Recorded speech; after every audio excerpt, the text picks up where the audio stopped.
Hello everyone, and welcome to the Fictional Vortex. So we are back with an interesting movie on what if Naruto was the Egyptian god sage, the son of Ra. Naruto x Annabeth chase Percy Jackson. But before we start, I just want to remind you to please subscribe to my channel and hit the like button if you enjoy my content. Let's start the story. Chapter 1. Solar Awakening. Golden light filtered through Naruto's eyelids as consciousness slowly returned. He lay sprawled across his apartment floor, the morning sun casting long shadows across unfamiliar markings etched into his forearms. Strange symbols, curves and lines resembling birds' eyes, and geometric shapes, shimmered with faint amber luminescence before fading into his skin. The 17-year-old shinobi pushed himself upright, head throbbing. Third blackout this week. Each episode left him with no memory of the preceding hours, only these bizarre temporary markings and a bone-deep exhaustion that chakra pills couldn't touch. What the hell is happening to me? Naruto muttered, examining the last fading hieroglyph, something resembling a solar disk with wings, as it disappeared into his tan skin. His apartment lay in disarray, scrolls and books pulled from shelves and scattered across the floor. He had no recollection of searching for anything, yet papers covered in his own handw. Writing contained diagrams and symbols he didn't recognize. At the center of his coffee table sat a crude drawing of what appeared to be a boat carrying a disc through stylized waves. Naruto splashed cold water on his face and stared at his reflection. His whisker markings seemed darker, more pronounced, and flecks of gold had appeared in his cerulean eyes. Subtle changes, but unsettling nonetheless. The Kyuubi had been suspiciously silent during these episodes. Typically, the fox delighted in mocking his struggles, yet lately when Naruto attempted communication, he encountered only unusual resistance. As if something intercepted their connection. A sharp rap at his window interrupted his thoughts. An Anbu operative in a hawk mask perched on the sill. "The Hokage requests your immediate presence," the operative stated before disappearing in a swirl of leaves. 20 minutes later, Naruto stood before Tsunade's desk. The fifth Hokage scrutinized him with clinical precision, her own Y-colored eyes noting the subtle changes in his appearance. "Another episode?" she asked without preamble. Naruto nodded. "Blacked out sometime last night. Woke up on the floor with those markings again." Tsunade pushed a folder across her desk. "You're not alone. There have been reports of unusual phenomena throughout the village. Unexplained lights, temperature fluctuations, and time distortions. Time distortions. People experiencing minutes or hours differently in the same location. A sensor team reported chakra anomalies at the village boundary last night, right around when you likely blacked out." Naruto flipped through the folder, stopping at a sketch of symbols found etched into a tree near the eastern wall, identical to those that had appeared on his skin. "Tsunade Bachan," he said quietly. "What's happening to me?" The Hokage's expression softened fractionally. "I don't know, brat. But Kakashi discovered something in the fort's sealed archives that might." A trem. Endless explosion rocked the Hokage tower, sending tremors through the foundation. The windows vibrated as the distinctive sounds of combat erupted from the village perimeter. "Report." Tsunade barked into her communication device. "Unknown hostiles breaching the eastern boundary." Came the frantic response. "Approximately 20 attackers with animal heads. They're asking for the Sun Child." Tsunade and Naruto exchanged alarmed glances before rushing to the window. Dark smoke billowed from the direction of the eastern gate. Through the haze, Naruto glimpsed impossible figures, humanoid bodies with the heads of jackals and falcons wielding curved blades that left trails of golden light. "I need to help," Naruto said, already forming the hand sign for his shadow clones. "Wait." Tsunade caught his wrist. "They specifically asked for the Sun Child. That can't be coincidence given what's happening to you." "All the more reason I should go," Naruto countered, pulling away. "I am not hiding while the village is under attack." Before Tsunade could respond, Naruto leapt from the window, creating a dozen shadow clones as he descended toward the chaos below. The eastern district had erupted into pandemonium. Civilians fled while shinobi engaged the strange invaders. The attackers moved with unnatural grace, their weapons cutting through standard defenses as if they were paper. Most disturbing were their heads, perfect animal forms that moved and snarled with lifelike precision, yet were clearly not masks or transformations. A jackal-headed warrior cornered a genin team against a collapsed building. Naruto launched himself between them, kunai deflecting the curved Kopesh blade aimed at a young kunoichi's throat. "Get them to the shelters," he ordered the Jonin instructor, who nodded gratefully before ushering his students away. The jackal head tilted, studying Naruto with unnerving intensity. When it spoke, its voice contained layered tones, as if multiple entities spoke in unison. "The fragment awakens. The child of the sun stirs." Naruto felt a strange resonance within his chest at these words, a vibration that seemed to emanate from the seal containing the 9 tails. "I don't know what you're talking about," Naruto growled, "but you picked the wrong village to attack." The creature's muzzle pulled back in what might have been a smile. "The divine essence recognizes itself. Even if the vessel remains ignorant." It lunged forward with preternatural speed. Naruto barely evaded, the Kopesh slicing a shallow cut across his chest. Instead of blood, golden light briefly spilled from the wound before it sealed itself almost instantly. Both Naruto and the creature stared at the phenomenon in surprise. "The awakening progresses faster than anticipated," the jackal head murmured. "Lord Set will be most displeased." 3 more animal-headed warriors, one with a falcon's head, another resembling a crocodile, and the third bearing a lioness' visage, surrounded Naruto in a precise formation. Each carried symbols on their armor similar to those that had appeared on Naruto's skin during his blackouts. "The fragment must be contained," the falcon head declared. "The balance fractures." Naruto formed his signature cross seal. Multi-shadow clone jutsu. 50 clones materialized, engaging the strange warriors. Yet something felt wrong. His chakra responded sluggishly, as if competing with another energy source within him. The seal containing the 9 tails burned painfully, and Naruto felt an unfamiliar heat building behind his sternum. A clone's memories flashed into his consciousness as it dispersed. The jackal warrior had spoken specific words in an unknown language, causing the clone to dissolve not in the usual smoke, but in a burst of golden particles. "What are you doing to me?" Naruto demanded, clutching his abdomen as the seal began to visibly glow through his jacket. "We do nothing," the lioness head replied. E-seal containing Ra's essence weakens as the cosmic alignment approaches. Your mortal shell cannot contain such power indefinitely. Ra, what the hell are you talking about? Naruto dodged another strike, only to feel a strange vertigo overtake him. The world tilted sideways, buildings and combatants blurring into streaks of color. The burning sensation intensified. Looking down, Naruto saw the seal visible through his clothing, but not the familiar spiral pattern of the 8 trigrams seal. Instead, a complex array of hieroglyphics arranged in concentric circles pulsed with golden light beneath the original seal. The jackal warrior pressed his advantage, driving Naruto backward toward a strange shimmer in the air, a distortion like heat waves rising from summer pavement, but vertical and expanding. "The convergence comes," the creature intoned. "The boundaries thin." Naruto felt himself weakening, the competing energies within him creating a nauseating dissonance. The 9 tails. Chakra attempted to emerge defensively, but each surge of the fox's power was met with an equal surge of golden energy from the secondary seal.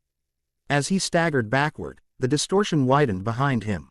Through it, impossibly, Naruto glimpsed a vast desert landscape beneath a sky of different blue, deeper, older somehow, where distant pyramids cut sharp silhouettes against the horizon. "What is that?" he gasped. "The way home," the jackal head replied, advancing. "Your essence returns to the duat." Kakashi appeared suddenly beside Naruto, Sharingan exposed and focusing on the distortion. "Dimensional rift," he stated tersely.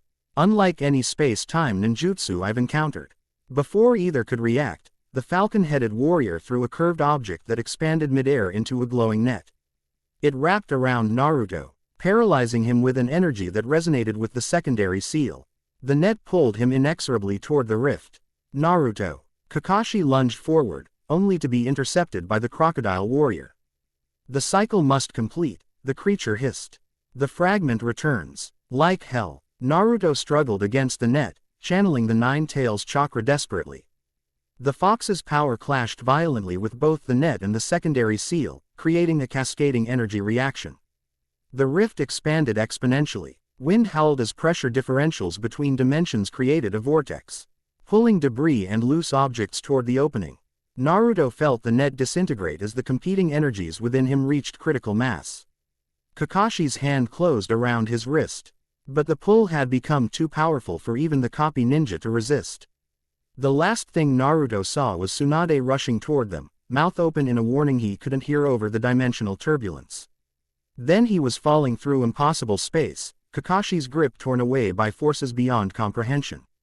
Consciousness returned like shattered glass reassembling itself. Naruto's NSES came back one fragment at a time. The gritty texture of sand beneath his palms, the relentless heat of a sun that felt simultaneously familiar and alien, the taste of copper and something sweeter in his mouth. The scent of desert air carrying unfamiliar spices. He opened his eyes to a battlefield unlike anything he'd ever witnessed. The desert stretched in all directions, interrupted only by ancient stone structures partially buried in sand. The sky burned a fierce blue, yet the horizon shimmered with unnatural colors where reality seemed less certain. Two groups clashed across the dunes, one wielding bronze weapons and moving with disciplined precision, the other carrying the same curved blades as the jackal warriors, their forms flickering occasionally as if not fully anchored to this realm. Neither group appeared entirely human. Many on the bronze-wielding side bore strange features, unusual eyes, subtle animal characteristics, or faint auras of specific colors. Their opponents maintained fully human bodies but occasionally phased into partial animal forms similar to the attackers in Konoha. Naruto attempted to stand, only for his legs to buckle beneath him. The secondary seal burned visibly through his tattered shirt, hieroglyphics rearranging themselves in flowing patterns across his skin. Each movement of the symbols sent pulses of awareness through his consciousness. Fragments of knowledge and memory not his own. A female voice shouted commands in an unfamiliar language to his right. Turning, Naruto saw a young woman approximately his age directing a squad of the bronze wielders. Her intense gray eyes analyzed the battlefield with remarkable strategic awareness, her curly blonde hair pulled back in a functional ponytail. Despite her youth, the others, many significantly older, followed her directions without hesitation. Something about her struck Naruto as fundamentally different from the shinobi he knew. She moved with a disciplined grace that spoke of years of combat training. Yet her fighting style incorporated principles unfamiliar to him. Their eyes met across the battlefield.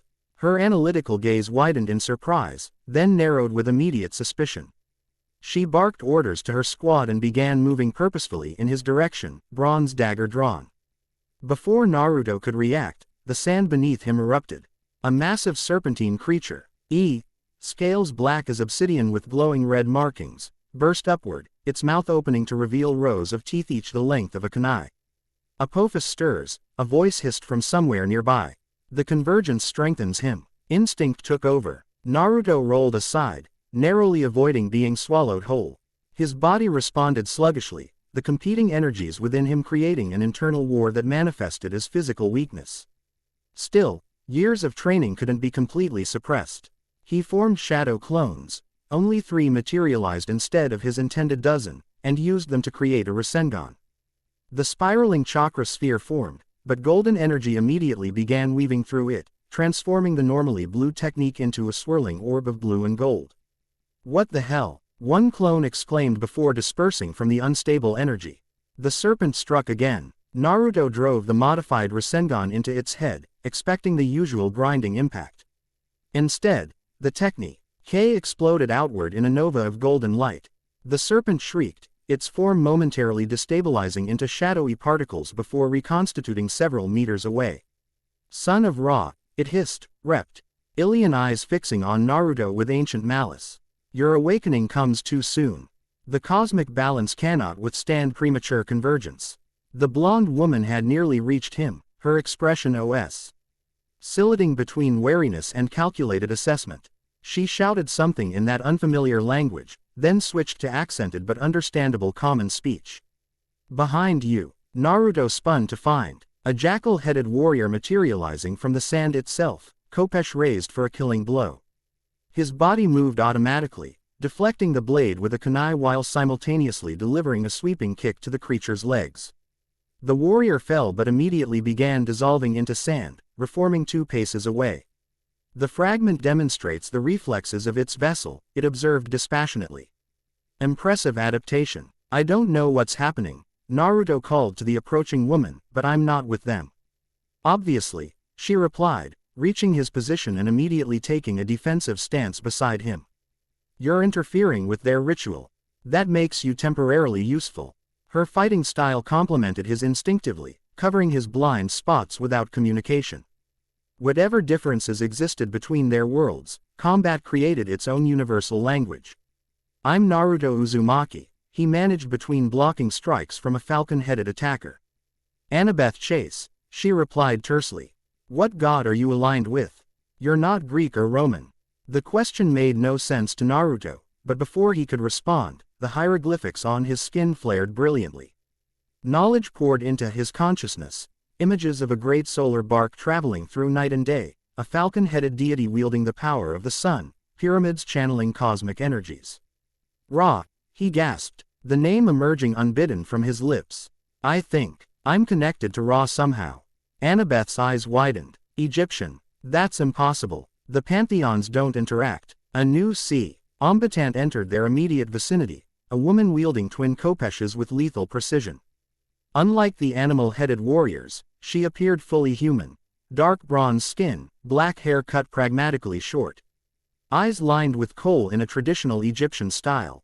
Her movements displayed centuries of refined martial tradition, each strike flowing into the next with mathematical precision.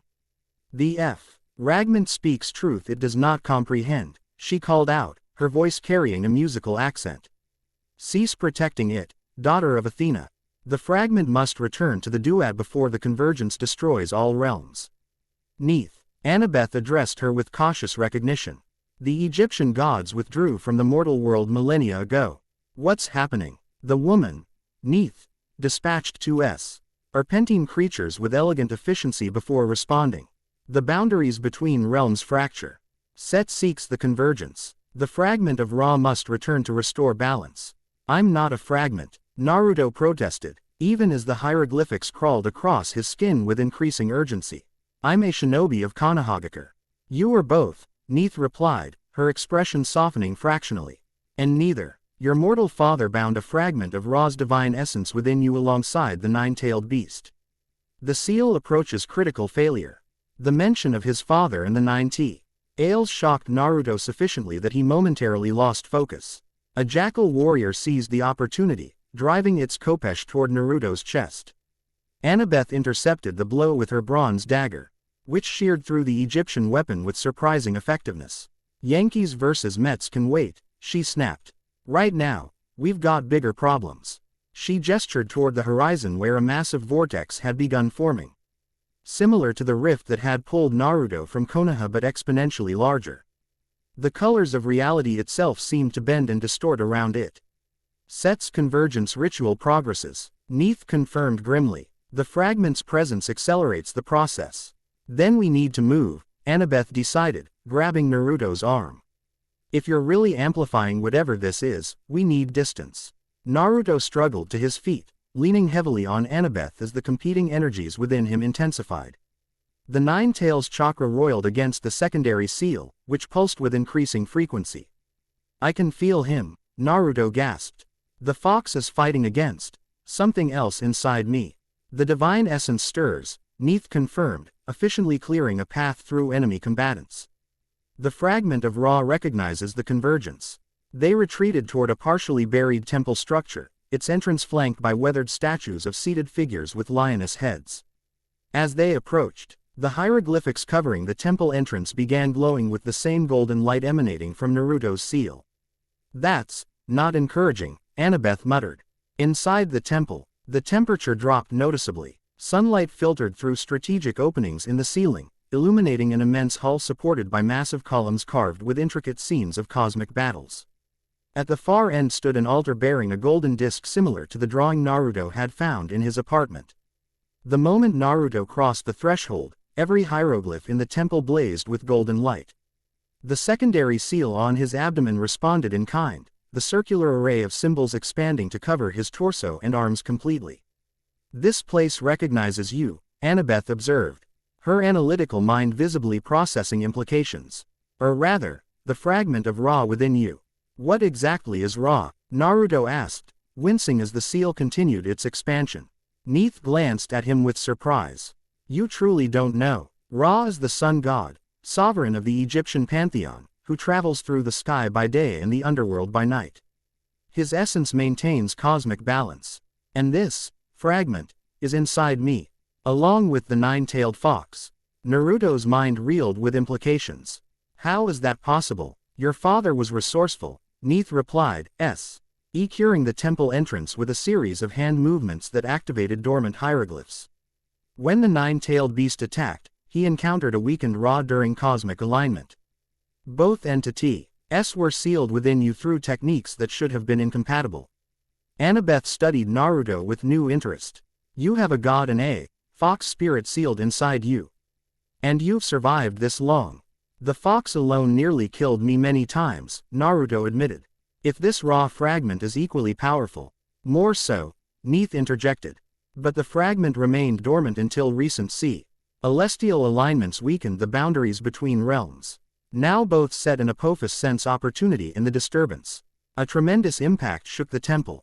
Sand cascaded from cracks in the ceiling as jackal warriors and serpentine creatures attempted to breach Neith's defenses.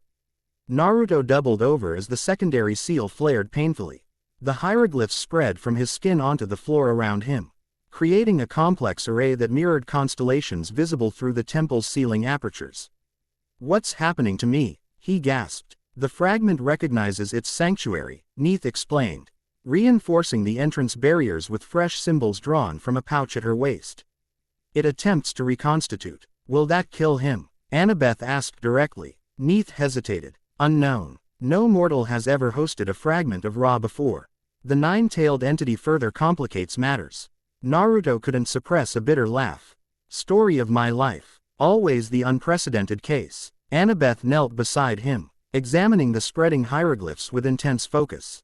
These symbols match architectural elements I've studied, connections between Greek and Egyptian magical principles. There's mathematical consistency to the progression. Another impact rocked the temple. The defenses would not hold indefinitely. I need to do something, Naruto decided, forcing himself upright despite the pain. Whatever's happening, I can't just wait for it to kill me or destroy everything. He closed his eyes, turning his awareness inward toward the seal as he had done countless times to communicate with the nine tails. The familiar sewer landscape of his mindscape appeared, but profoundly altered. Half remained as he remembered, but the other half had transformed into an ornate Egyptian throne room bathed in golden light. The barrier between these realms, represented by a massive gate where the nine tails typically resided, stood partially open. The fox paced anxiously on its side, nine tails lashing with agitation. Finally decided to show up. Brat, your tenant situation has become considerably more complicated. What's happening, Kurama? Naruto asked, using the fox's true name. The nine tails gestured with one massive paw toward the Egyptian half of the mindscape.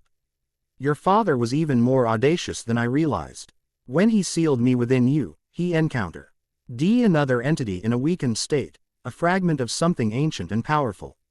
Ra, Naruto confirmed. The Egyptian sun god, apparently. Indeed. A new voice echoed through the mindscape, melodious yet carrying the weight of eons.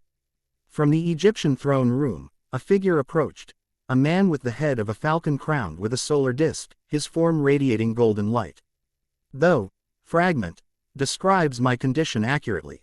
I am but a splinter of Ra's true essence, separated during cosmic alignment and bound to your nascent soul by your father's desperate ingenuity. The figure stopped before the partially open gate. I am Ra Harakti, the fragment of solar divinity your father encountered when the boundaries between realms briefly aligned 17 years ago. Naruto stared in astonishment. My father sealed a god inside me, along with the nine tails. A fragment only, Ra Harakti corrected. Yet even this fraction contains significant divine essence. Your father ignited a dual-layered seal, the 8 trigrams to contain the nine-tailed entity, and beneath it, the solar bark containment to house my essence. Why? Naruto demanded. Why put both inside me? He falcon-headed deity's expression remained impassive, yet somehow conveyed compassion. Your father faced impossible choices in moments of crisis. The nine-tailed one would have destroyed everything. I offered an alternative. My power could counter the foxes, creating internal balance while providing you protection. Some protection, the Nine-Tails snorted. The boy has suffered his entire life. As have you, Ra Harakti acknowledged. As have I. 3 entities bound in one vessel, each diminished by the arrangement. Yet now the cosmic alignment returns. Set seeks to exploit the weakening boundaries between realms to seize power across multiple pantheons. Naruto processed this information, connecting it to the strange events of recent weeks. The blackouts, that was you. Partial emergences, the deity confirmed. As the alignment approaches, my essence stirs. Your consciousness temporarily recedes when mine surfaces. And now the convergence accelerates. Set Manipu, lates events to collapse the boundaries between Egyptian, Greek, and your mortal realm. If he succeeds, chaos will consume all worlds. Another impact shook the mindscape itself. Ra Harakti's form flickered momentarily. Time grows short, the deity stated. We must establish equilibrium within this vessel to stabilize the external convergence. The Nine-Tailed One and I must harmonize our energies through you. Like when I mastered Kurama's chakra? Naruto asked. Similar in concept, vastly different in execution, the Nine-Tails growled. Divine essence operates under different principles than chakra. The interaction could destroy your consciousness entirely. But if I don't try, everything gets destroyed anyway, Naruto concluded. He faced Ra Harakti directly. What do I need to do? Accept my essence consciously, as you did the foxes. Create internal harmony to counter external chaos. Naruto turned to the Nine-Tails. Kurama, your thoughts. The massive fox considered him with ancient eyes. You've surprised me before, brat. Perhaps you'll manage it again. A rare note of concern entered its voice. But this will fundamentally change you. More than our partnership did. Some changes can't be avoided. Naruto replied. Let's do this. The mindscape faded as Naruto returned to external awareness. Annabeth and Neith were defending against jackal warriors who had breached the outer defenses. The temple shuddered continuously now, ancient stones threatening to collapse.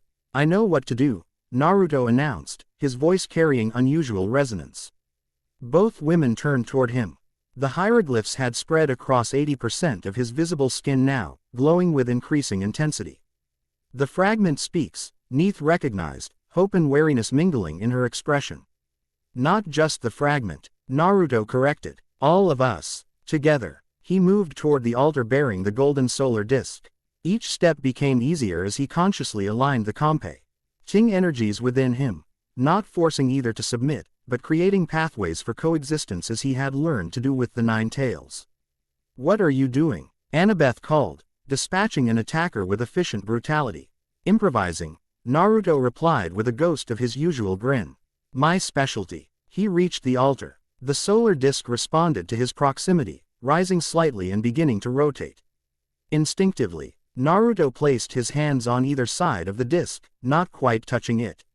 Knowledge flooded his consciousness. The disk was a Kapesh, a miniature representation of Ra's solar bark. It contained connection points to the original seal his father had created. The convergence must be stabilized, not prevented, he announced, Ra Harakti's knowledge flowing through him. Set manipulates natural cosmic alignment for his purposes. We redirect it. The hieroglyphs covering Naruto's body detached themselves, flowing like liquid gold into the space between his hands and the Kapesh. As they made contact with the artifact, the entire temple transformed. Weathered stone renewed itself, collapsed sections reconstructed, and dormant magical systems reactivated. A call. UMN of golden light erupted from the altar, shooting skyward through the ceiling apertures and connecting to the chaotic vortex visible in the distance. The maelstrom's erratic rotation stabilized, its destructive expansion halting. It's working, Annabeth exclaimed, her analytical mind quickly grasping the implications. You're creating a controlled convergence to counter Set's chaotic one. Naruto nodded, unable to speak as the process consumed his concentration. The Nine-Tails chakra and Ra's divine essence flowed through him simultaneously now, no longer competing but harmonizing, creating something entirely new. The jackal warriors froze in their attacks, heads tilted as if receiving distant instructions. As one, they turned toward the stabilizing vortex, postures reflecting confusion and alarm. Set's servants recognized the change in convergence patterns, Neith observed. Their master's plan shifts. A new figure materialized at the temple entrance, taller than the jackal warriors. With the head of an unusual animal Naruto didn't recognize. Its body radiated malevolent power, and elaborate armor covered its form. When it spoke, the temperature throughout the temple dropped sharply. The fragment demonstrates unexpected adaptability, the figure stated, its voice simultaneously silky and grating. Most inconvenient. Neith stepped forward, kopeshes raised. Set. Why? You violate ancient treaties between pantheons. Treaties become irrelevant when realms collide, the deity replied dismissively. The convergence proceeds regardless. The fragment merely delays the inevitable. Set gestured casually. The temple floor between him and Naruto erupted in a wave of red sand that moved with serpentine intelligence. Annabeth and Neith found themselves fighting animate sand constructs that regenerated faster than they could be destroyed. You are an abomination, Set informed Naruto directly. A mortal vessel containing both beast and divine fragment. Your existence offends cosmic order. Naruto couldn't disengage from the kopesh to defend himself. The harmonizing process remained incomplete. Interruption now would release destructive energies beyond his control. I've been called worse, Naruto managed through gritted teeth. Usually by people who underestimated me. Set appeared unimpressed. Mortal defiance. How predictable. He advanced deliberately, the red sand clearing a path before him. Your father's interference created this anomaly. I shall correct it. His father saved 3 realms from catastrophic imbalance, a new voice interrupted. A swirling vortex of leaves materialized beside Naruto, resolving into a familiar figure, Kakashi Hatake, looking somewhat worse for wear but very much alive. Kakashi-sensei. Relief flooded through Naruto. How did you get here? Followed you through the dimensional disturbance, Kakashi replied casually, as if dimensional travel were a routine mission parameter. His exposed Sharingan analyzed Set with clinical precision. Fascinating energy signature. Definitely not chakra-based. Set studied the newcomer with mild curiosity. Another mortal meddler from the hidden realm. Your kind shish. Old have remained separate from divine affairs. We rarely do what we should, Kakashi remarked philosophically. One of our more endearing qualities. His hands formed seals with blinding speed. Earth style. Flowing earth river. The temple floor beneath Set liquefied, countering the red sand's advantage. Simultaneously, Kakashi's lightning blade activated, the electrical discharge interacting unexpectedly with the ambient divine energies. The technique's normal blue-white color shifted toward violet as it incorporated ambient mystical elements. Set hissed with genuine surprise as the modified jutsu penetrated his defenses, scoring a glancing blow across his armored chest. Impossible. Mortal techniques cannot harm divine form. Convergence works both ways, Annabeth called out, analytical mind making connections rapidly. If divine power bleeds into mortal realms, then mortal techniques can affect divine entities, Neith completed, renewing her assault with fresh understanding. Set's composure fractured momentarily. He raised an ornate staff, channeling malevolent energy that distorted reality around it. Enough. The fragment returns to chaos. A beam of crimson energy lanced toward Naruto. Kakashi attempted interception but was repelled by the sheer power. Annabeth and Neith similarly found themselves unable to intervene. The attack struck Naruto squarely, and passed through him without effect. Naruto stood unharmed, the harmonization process nearing completion. Golden light outlined his form, and his eyes had transformed completely, blue irises now ringed with solar gold. Pupils vertical like the 9 tails but with a distinct falcon-like quality. I'm not just a fragment anymore, Naruto stated, his voice overlaid with both Kurama's rumbling bass and Ra Harakti's resonant tones. And I'm not just a Jinchuriki either. The kopesh rose from the altar, spinning rapidly as it absorbed the final hieroglyphs from Naruto's skin. Rather than returning to its resting place, it floated before him, awaiting direction. What are you, then? Set demanded, genuine uncertainty entering his voice. Naruto smiled, an expression combining his own determination, the 9 tails' ferocity, and Ra Harakti's ancient wisdom. I'm Naruto Uzumaki, he replied simply. Shinobi of Konoha, Jinchuriki of the 9 tails, and apparently, he added with a hint of his characteristic humor, part-time sun god. He directed the Kapesh toward the stabilizing vortex visible through the temple ceiling. And right now, I'm fixing your mess. The artifact shot skyward, connecting fully with the convergence point. Golden light spread through the chaotic energies, imposing order on dimensional instability. The boundaries between realms remained permeable but ceased their catastrophic deterioration. Set snarled in frustration. This accomplishes nothing. The convergence merely changes form, not purpose. All realms still merge, but not in chaos, Kakashi observed astutely. Not under your control. The balanced convergence allows controlled interaction between pantheons, Neith explained, wonder entering her voice. Something not seen since ancient times. Annabeth studied the stabilizing energies with intense focus. It's creating translation matrices between magical systems, Greek, Egyptian, and, she glanced at Kakashi, whatever your energy manipulation is called. Chakra, Kakashi supplied, a combination of physical and spiritual energies. Set's form began to destabilize, the controlled convergence apparently affecting his manifestation. This is not over, the deity promised darkly. The fragment has merely delayed the inevitable. When full alignment comes, his form dissolved into crimson sand that scattered unnatural. Why against the wind before vanishing entirely? The jackal warriors similarly dissipated, leaving the temple suddenly, strangely quiet. Naruto staggered as the connection to the Kapesh severed.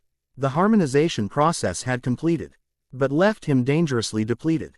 Kakashi caught him before he could collapse. Always the unconventional solution, his sensei remarked with tired pride. Not like we had many options. Naruto replied weakly. The new internal equilibrium felt strange. Neither the Nine Tails nor Ra Harakti dominated, yet both remained distinctly present within him. Annabeth approached cautiously, her analytical gaze assessing his condition. That was impressive improvisation. Thanks, Naruto managed, though I'm still not entirely sure what just happened. USTA belies a convergence between three magical systems that should theoretically be incompatible, she explained concisely. Created a controlled interface between Egyptian divine magic, Greek divine magic, and your chakra system. Is that good? Unprecedented, Neith corrected, joining them. Neither beneficial nor catastrophic, but fundamentally transformative. The boundaries between our realms will never fully separate again. Kakashi helped Naruto to a seated position against a temple column. So what happens now? Annabeth glanced toward the horizon where the stabilized vortex continued to rotate. Now emitting gentle pulses of multicolored light. That's the million drachma question, isn't it? Three pantheons that have deliberately avoided interaction for millennia are suddenly connected. Set will regroup, Neith warned. This victory provides reprieve, not resolution. The full cosmic alignment approaches within months. Naruto considered this, feeling the harmonized energy within him settling into new patterns. Where once he had carried separate burdens, the Nine Tails as a feared prisoner, his own chakra as personal strength, now a third element integrated with both. Ra Harakti's fragment provided not just power but perspective, memories and knowledge spanning thousands of years. We need to understand what we're dealing with, he decided. I need to understand what I am now. The fragment of Ra incarnate, Neith began. No, Naruto interrupted firmly. I'm not just a fragment of anything. I'm still me, just with some significant additions. He turned to Annabeth. You seem to understand this convergence stuff better than most. Got any suggestions? Annabeth considered him with those analytical gray eyes that seemed to calculate probabilities with every blink. There's an ancient repository of knowledge, a branch of the Library of Alexandria that exists in a pocket dimension. If answers exist anywhere, they'd be there. Alexandria, Neith repeated, surprising the others with a rare smile. Yes, the knowledge nexus would contain records of previous convergences. Previous? Kakashi asked sharply. This has happened before. Cycles repeat throughout cosmic history. Neith confirmed. Different pantheons, different champions, but similar patterns of convergence and separation. Naruto pushed himself to his feet, determination overriding exhaustion. The familiar sensation reminded him of countless previous battles, the absolute refusal to yield regardless of circumstances. Then that's where we start, he declared. If Set's planning something bigger for this full alignment, we need to be ready. Annabeth nodded approvingly, professional respect evident in her expression. The library requires specific navigation techniques. I can lead us there, assuming your dimensional traveler status doesn't complicate the journey. I think complication is my specialty, Naruto replied with a shadow of his usual grin. The events of he past hours had transformed him irrevocably, yet his essential nature remained. Whatever he was becoming, Jinchuriki, divine fragment host, or something entirely unprecedented, he would face it with he same determination that had carried him through every previous challenge. Kakashi placed a supportive hand on his former student's shoulder. You've certainly demonstrated that today. We should move quickly, Neith advised. Gathering her weapons. The controlled convergence provides passage between realms, but also opportunities for Set's allies to pursue us. As they prepared to depart, Naruto glanced at Annabeth. You're taking this sun god fragment in a ninja from another dimension thing pretty calmly. She shrugged with practiced nonchalance that didn't quite mask her intense curiosity. When you've fought titans, navigated the labyrinth, and dealt with prophecies about the end of Olympus, your threshold for weird gets pretty high. Her gray eyes studied him with renewed interest. Besides, you're hardly the strangest project I've taken on this year. Project? Naruto raised an eyebrow. Figure of speech, she replied dismissively, though a hint of color touched her cheeks. Knowledge acquisition exercise. Quote, right. Naruto nodded seriously, though his eyes betrayed amusement. Glad to contribute to your education. Their gazes held a moment longer than necessary before Neith interrupted. The convergence stabilizes further. We should use this opportunity to reach the library while dimensional boundaries remain permeable. As they exited the temple into the desert beyond, Naruto felt the harmonized energies within him responding to the environment. Kurama's chakra providing physical resilience, Raharakti's essence connecting with the desert sun overhead. His own human consciousness integrating these disparate elements into a functioning whole. Whatever he was becoming, whatever challenges awaited in the converging realms, one thing remained certain. He would face them as he always had, with unwavering determination and the support of allies both old and new. The journey to Alexandria beckoned, along with answers to questions he hadn't known to ask until today. Questions about his father's true actions that night 17 years ago. About the nature of the fragmented god whose essence he now carried alongside the Nine Tails. About the connections between seemingly separate mythological worlds. And perhaps most importantly, about what role he would play in the cosmic alignment to come. Chapter 1 End Chapter 2, The Library of Ages. Dimensional travel, Naruto decided, was significantly worse than being trapped in Kakashi's infinite Tsukuyomi. The journey to Alexandria twisted perception in ways his mind struggled to process, colors that shouldn't exist. Sounds with physical weight, and a persistent sensation of moving simultaneously forward and sideways through something that wasn't quite space. Breathe through your nose, not your mouth, Annabeth advised. Her voice distorted as if traveling through water. Dimensional sickness hits hardest if you hyperventilate. They traversed what Neith called the between, a liminal space connecting realms that had once been separate. The controlled convergence Naruto had established created a navigable pathway, but stability remained relative at best. Reality flexed around them like sailcloth in changing winds. Is it always like this? Naruto grimaced, fighting waves of nausea as his newly harmonized internal energies reacted unpredictably to the between's physics. No, Neith replied, her movements fluid and practiced as she traced hieroglyphics in the shifting non-air around them. Traditionally, travel between pantheons required elaborate rituals or divine intervention. Your unique condition creates unprecedented pathways. Kakashi maintained stoic silence, though the tension in his posture revealed his discomfort. His Sharingan remained active, analytical, cataloging the impossible surroundings despite the chakra drain. There, Annabeth pointed toward a distant illumination that somehow appeared both infinitely far and immediately present. The Alexandria Nexus. The light expanded, or perhaps they approached it, directional certainty being another casualty of between travel. Colors stabilized into recognizable spectrum patterns as they entered. A transitional space resembling an ancient Mediterranean coastline. Waves lapped at a crescent beach beneath a sky of perfect azure, while cypress and olive trees swayed in a gentle breeze. This isn't Alexandria, Kakashi observed, Sharingan scanning their surroundings. It's the threshold, Neith explained. The library exists in a pocket dimension anchored to multiple locations across pantheons. This entrance reflects its Mediterranean origins. Naruto inhaled deeply, grateful for air that behaved according to normal physical laws. The competing energies within him gradually stabilized. The Nine Tails chakra and Ra's divine essence settling into an uneasy equilibrium. Something feels different here, he noted, sensing subtle patterns in the environment. Like the air itself has purpose. Annabeth glanced at him with heightened interest. You can sense that. The preservation enchantments. Is that what they are? It feels like intent woven into reality. Precisely, she confirmed. Ancient magic designed to preserve knowledge across millennia. Most people can't perceive it without training.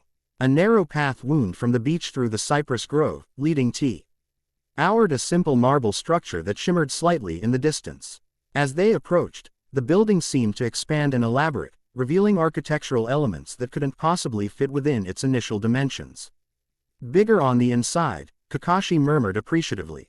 Efficient space-time manipulation. Neith traced protective symbols across her weapons before sheathing them. Quote, the library admits no violence within its boundaries. Weapons enter but cannot be drawn against living beings while inside. Convenient rule, Naruto remarked. Necessity, not convenience, came a new voice. Melodious yet carrying undertones of ancient sorrow. Knowledge requires protection from those who would weaponize it.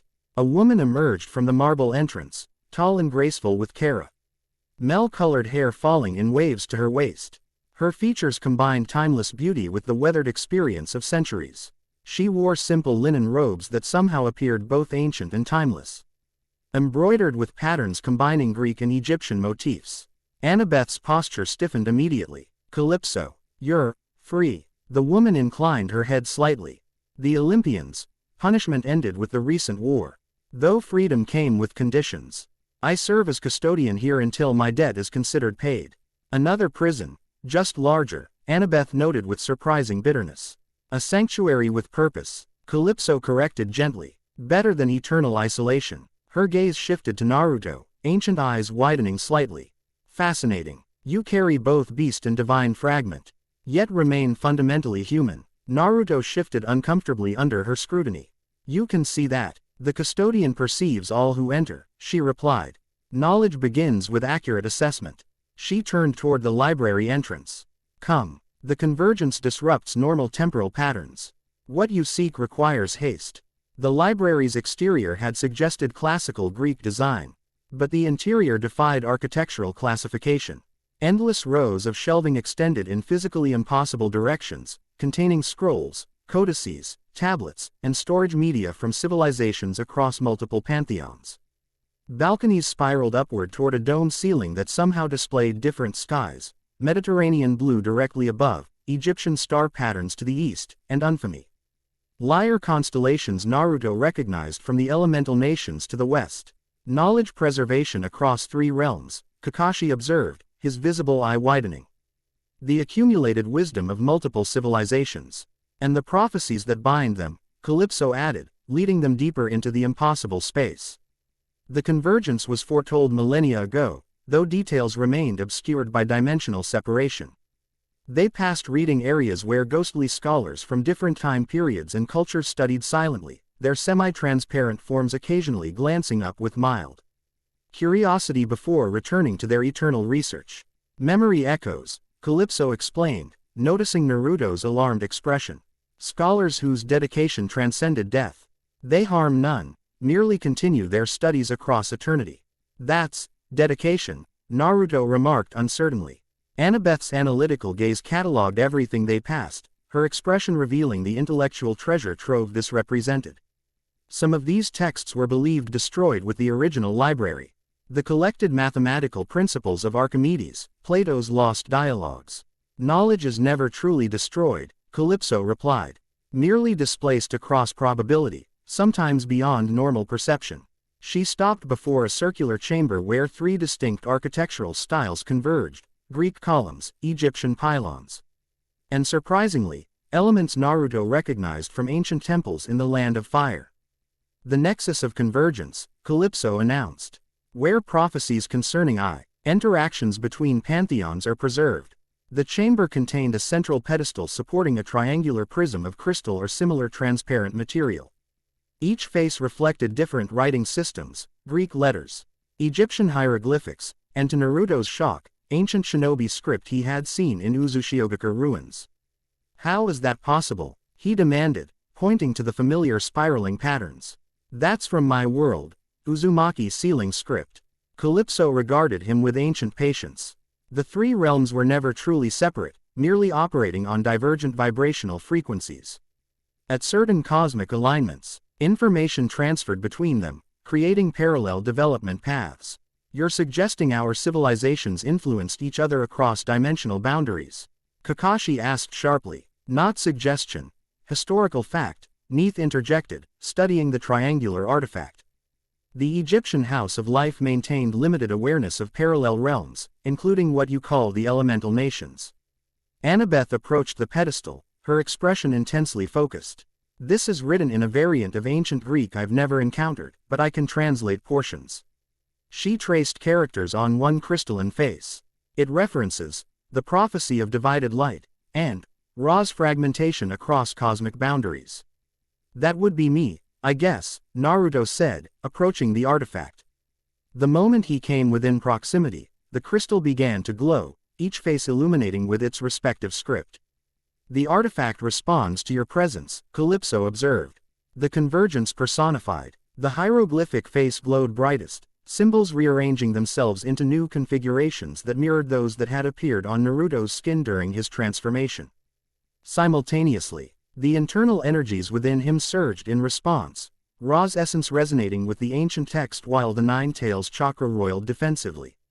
Naruto staggered as conflict. Ing powers threatened his newly established internal equilibrium. Golden light leaked from his eyes and fingertips, while red chakra manifestations flickered across his skin.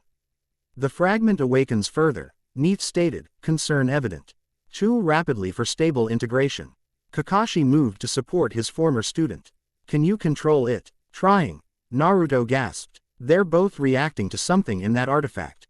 Annabeth studied the crystal intently, her analytical mind processing connections. The script is changing, responding to your presence. It's activating rather than simply displaying information. Calypso approached with surprising speed, placing a hand on the artifact. The prophecy seeks its fulfillment. I cannot prevent activation, but perhaps. Her fingers traced complex patterns across the crystal's surface. I can moderate the information transfer. The golden glow diminished slightly as Calypso's intervention took effect. The surging energies within Naruto gradually stabilized, though the strain of maintaining internal balance remained evident. Better, he managed, straightening slowly. What just happened? The prophecy recognized you as its subject, Calypso explained. Divine prophecies contain not just predictions but catalytic energy. They actively shape the events they describe. Great, Naruto muttered. Another destiny I never asked for. The essence of prophecy is not predetermination but potential, Calypso corrected gently. Pathways revealed, not fates imposed. Annabeth had continued translating the Greek face of the crystal during this exchange. According to this, Ra's essence was deliberately fragmented during a conflict with Apophis. One fragment was cast beyond known realms to prevent complete destruction. That matches Egyptian records, Neith confirmed. During the celestial alignment 17 years ago, Ra's power diminished unexpectedly. The House of Life attributed this to cosmic fluctuations. 17 years ago, Naruto repeated quietly, when the Nine Tails attacked Konoha. When my father performed the sealing. Kakashi's visible eye narrowed in thought. Minato-sensei never fully explained how he developed the 8 trigrams seal. Its complexity exceeded even Uzumaki techniques. Because it wasn't entirely his creation, Neith suggested. If he encountered Ra's fragment during the cosmic alignment, he adapted divine sealing principles to solve an impossible problem. Annabeth completed the thought, her expression reflecting professional admiration. That's incredibly innovative thinking under pressure.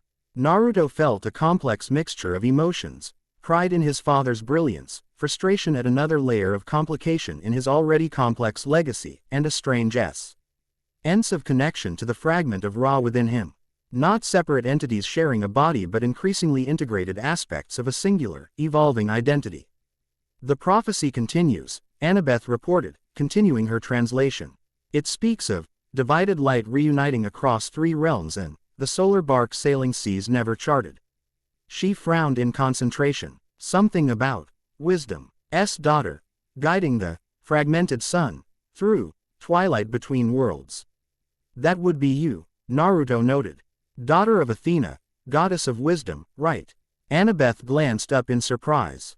You catch on quickly for someone new to Greek mythology. Ra's memories, Naruto explained. They're not exactly mine, but I can access fragments when relevant. Ancient Egyptian gods had opinions about Greek deities. Diplomatic understatement, Neith murmured with rare humor. Calypso continued modulating the crystal's energy output while studying Naruto with ancient eyes. The convergence accelerates your integration process. Ra's essence merges with your consciousness more rapidly than would typically occur. Is that dangerous? Kakashi asked directly. Transformation always carries risk, Calypso replied. But the alternative, fragmented identity, poses greater danger during convergence. Naruto focused inward momentarily, assessing the shifting balance. The 9 tails. Kurama, my Ntained its distinct consciousness but had adapted to Ra's expanding presence with grudging cooperation rather than resistance. The fox's pragmatism recognized their shared vessel's survival depended on successful integration.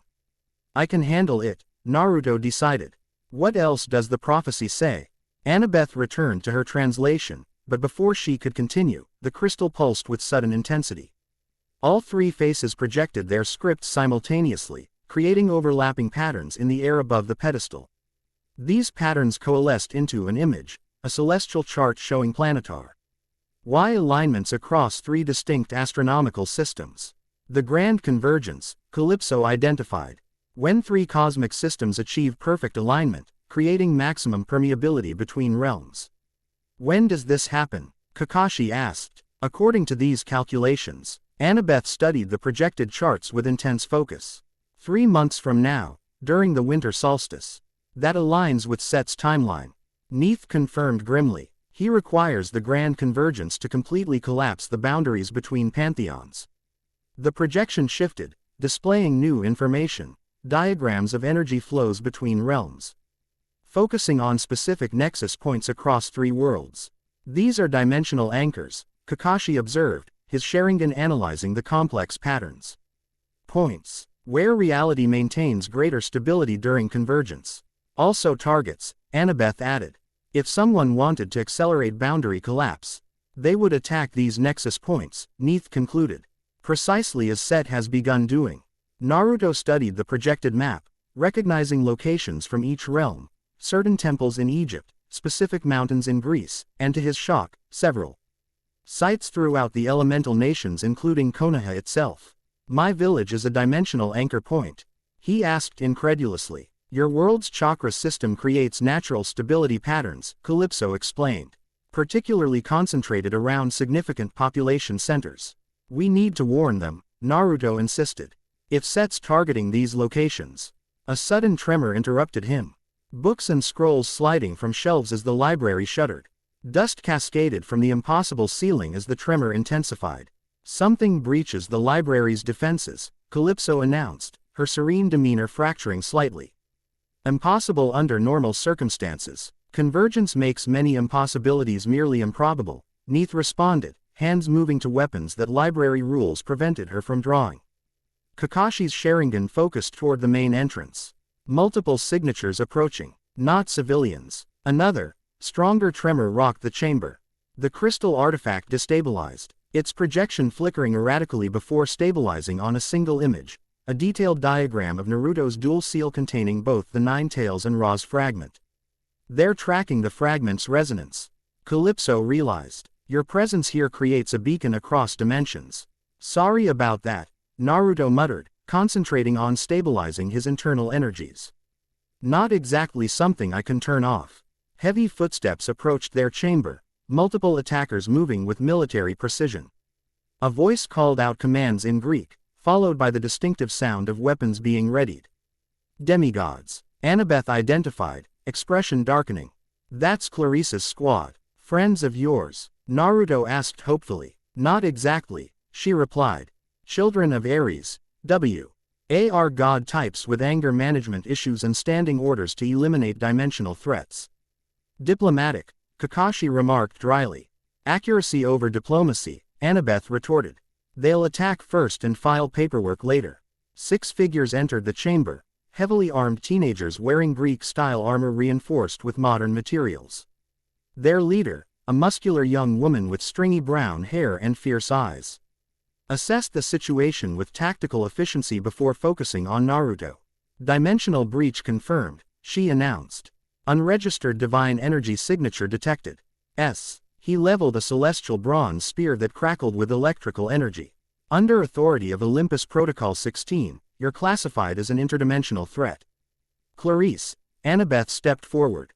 Stand down. This is a sanctioned research mission. Sanctioned by whom? Clarice demanded. Because Chirones received no notification, and Mr. D explicitly ordered containment of Egyptian anomalies. The situation has evolved beyond simple classification, Calypso interjected with quiet authority. The library recognizes these visitors as legitimate seekers. Clarice remained unimpressed. Library policy doesn't override Olympian security protocols. Her gaze hardened. Step aside, princess. The Egyptian hybrid gets contained until the council decides what to do with it. Naruto corrected, stepping forward. Not it, and I'm not looking for trouble. Irrelevant, Clarice replied. Unregistered divine entities represent classification for security risks. She gestured to her squad. Containment formation beta. The demigods spread out with practiced efficiency, forming a standard encirclement pattern. Naruto recognized the tactics. Similar to Anbu containment PR. Otocols but adapted for close quarters magical combat rather than chakra suppression. We can't fight here, he reminded the others quietly. Library rules. Rules prevent weapon use against living beings, Neith clarified. They say nothing about defensive techniques. Kakashi had already positioned himself strategically, evaluating angles and environmental factors. 6 opponents, enclosed space, non-lethal constraints. Challenging but manageable, Naruto assessed the situation with tactical clarity, a skill developed through years of combat experience enhanced by both Kurama's instincts and Ra's strategic knowledge. The demigods were well trained but overconfident, their formation leaving subtle gaps a skilled opponent could exploit. Most importantly, they expected straightforward resistance rather than adaptive strategy. Annabeth, he said quietly, can you keep translating while we handle this? We need that prophecy information. She nodded, understanding the priority. Buy me 2 minutes with the artifact. You've got it. Naruto turned to Kakashi. Sensei. Defensive perimeter. Already mapping it, Kakashi confirmed. Naruto faced Clarice directly, deliberately relaxing his posture to appear less threatening. Look, we don't need to fight. We're researching the convergence to prevent interdimensional collapse, not cause it. Standard containment protocols don't include debate. Clarice replied dismissively. Secure the subject. Her squad advanced with coordinated precision. Naruto didn't move, maintaining his non-threatening stance until the last pause. Cybele moment. Then simply wasn't where they expected him to be. Substitution techniques didn't require drawn weapons, just precise chakra control and environmental awareness. Naruto swapped positions with a scholarly ghost 20 feet away, leaving his attackers grasping at empty air. What the? Clarice spun around, tracking his movement. 2 demigods redirected toward his new position. Naruto evaluated options with calculated efficiency. Engage directly, risking accidental weapon activation, retreat, sacrificing their research opportunity, or demonstrate sufficient capability to force reconsideration. He chose the third option. Shadow clone jutsu, he murmured, creating 3 duplicates without the usual dramatic hand seal. The clones materialized with minimal chakra signature, a technique refined through years of stealth missions. Multiple tangible projections, 1 demigod observed with professional interest. Non-standard manifestation technique. Clarice was less impressed. Containment adjustments for multiplicity, standard procedure. The demigod squad adapted their formation with practiced efficiency, but Naruto had already accomplished his primary objective, reading sufficient distraction for Kakashi to establish a defensive perimeter using subtle genjutsu techniques that technically violated no library prohibitions against violence. Illusory barriers GU. IDED the demigods. Movements into predictable patterns, creating the impression of successful containment while actually directing them away from the crystal artifact where Annabeth continued her translation. Neith contributed her own expertise, tracing Egyptian symbols in the air that resembled defensive wards but functionally operated as perception filters, not preventing attack but rendering RTAIN areas less noticeable to hostile attention. Clever, Calypso observed quietly. Conforming to restrictions through creative interpretation. Naruto maintained a carefully calculated defensive posture, retreating strategically to draw attention without provoking lethal response. His shadow clones performed similar maneuvers, creating an illusion of desperation that masked their actual containment of the demigod squad. Clarisse, however, proved more perceptive than her companions. Distraction tactics, she recognized, changing direction abruptly. Primary target is the artifact. She broke formation, charging toward Annabeth with unexpected speed. Naruto intercepted, placing himself between them without assuming a directly threatening stance. We're not enemies, he insisted. Air trying to prevent dimensional collapse. Standard deception profile, Clarisse responded automatically. Egyptian entities consistently demonstrate manipulation tactics when contained. Her celestial bronze spear activated. Electricity arcing between tines. Though she couldn't attack directly under library rules, the weapon's energy field created an effective barrier preventing Naruto's approach. The situation had reached precarious equilibrium, neither side able to advance without violating library restrictions, yet neither willing to retreat. Into this stalemate, Annabeth's voice cut clearly. Prophecy translation complete, she announced. The divided light must unite through wisdom's guidance before the thrice-aligned stars. When sun and shadow harmonize within the chosen vessel, the path between realms shall stabilize. If failed, Set shall devour the cosmic order, and three worlds collapse into eternal chaos. The chamber fell momentarily silent as both sides processed implications. That's significantly more apocalyptic than standard containment scenarios, one demigod finally observed. Clarisse maintained her defensive position, but her expression revealed calculation rather than blind adherence to protocol.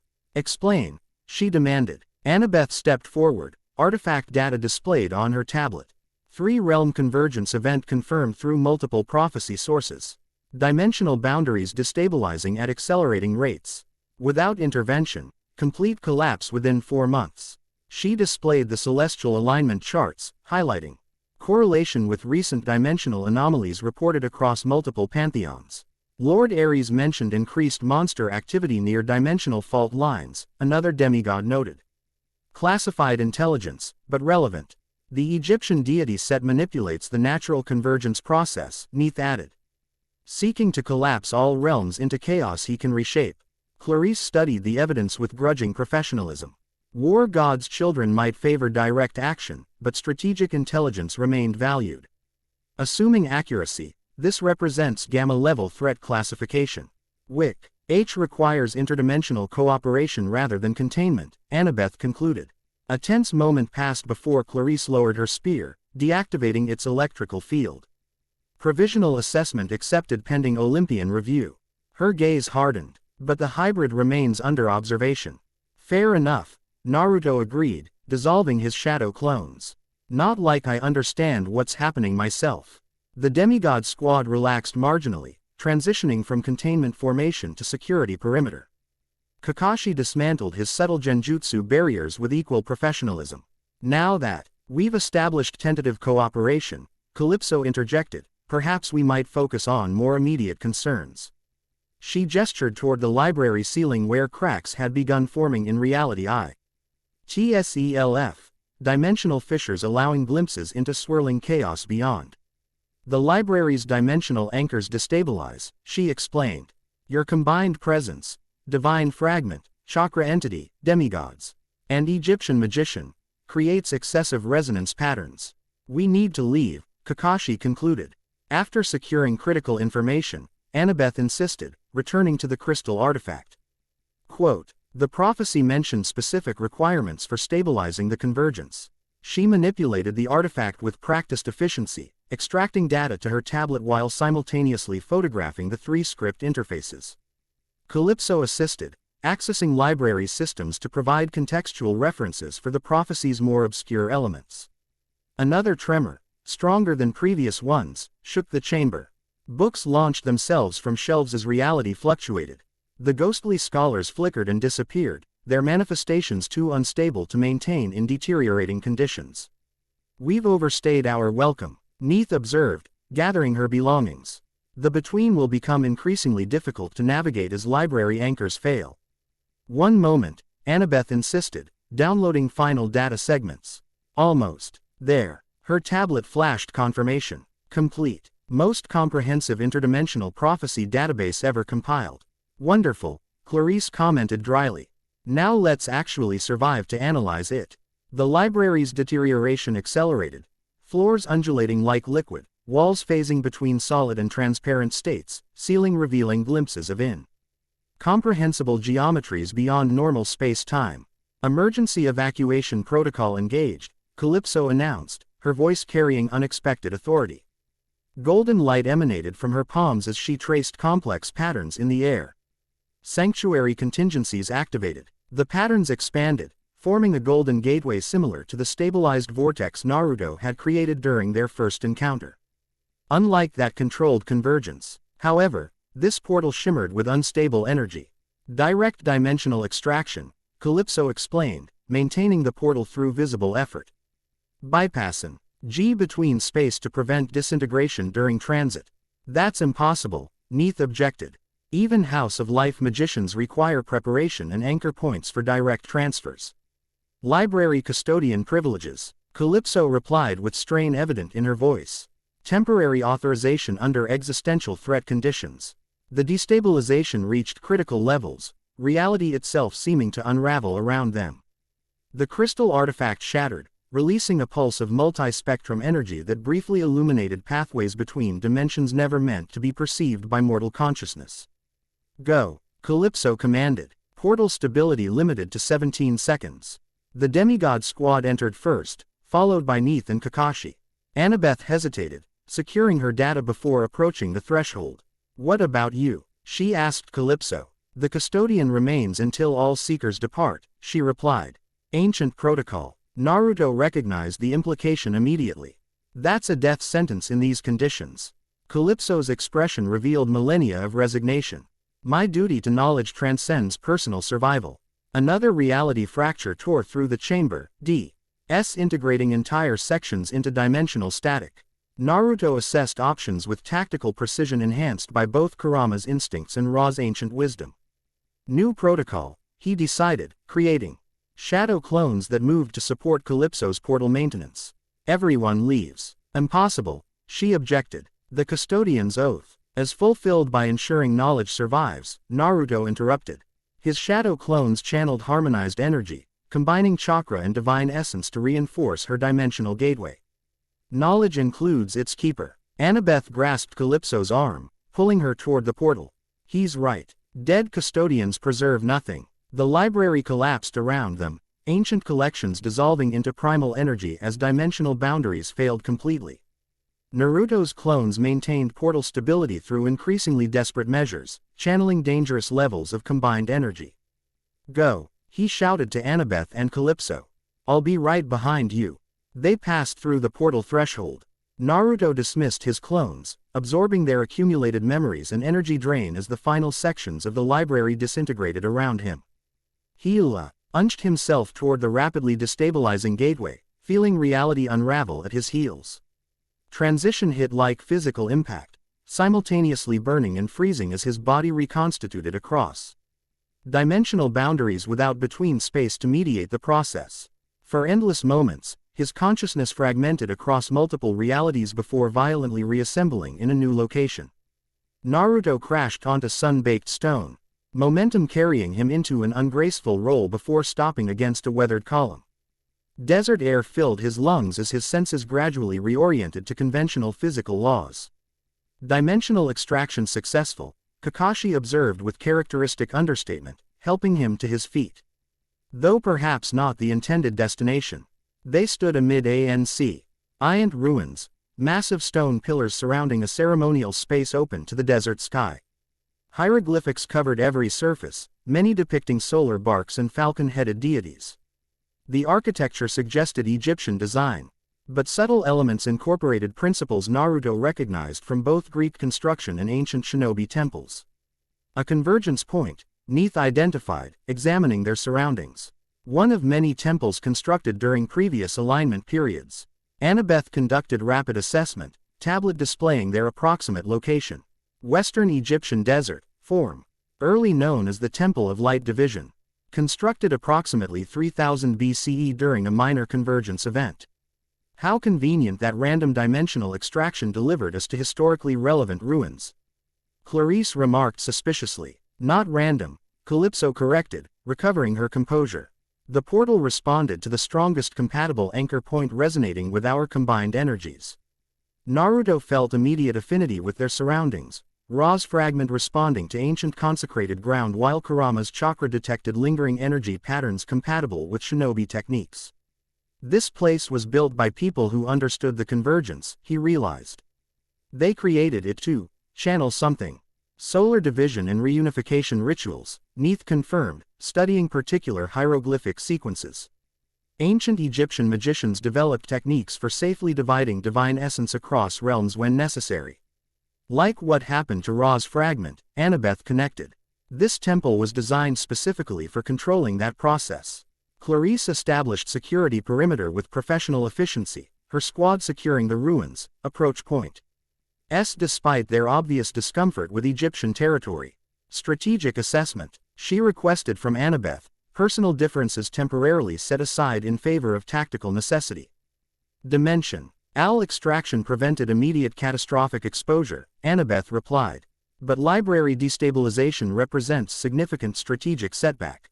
Knowledge containment compromised, meaning, Kakashi prompted. Information previously restricted by dimensional boundaries is now accessible to entities across realms, Calypso explained. Including Set and his allies. That can't be good, Naruto observed. Catastrophic understatement, Neith confirmed.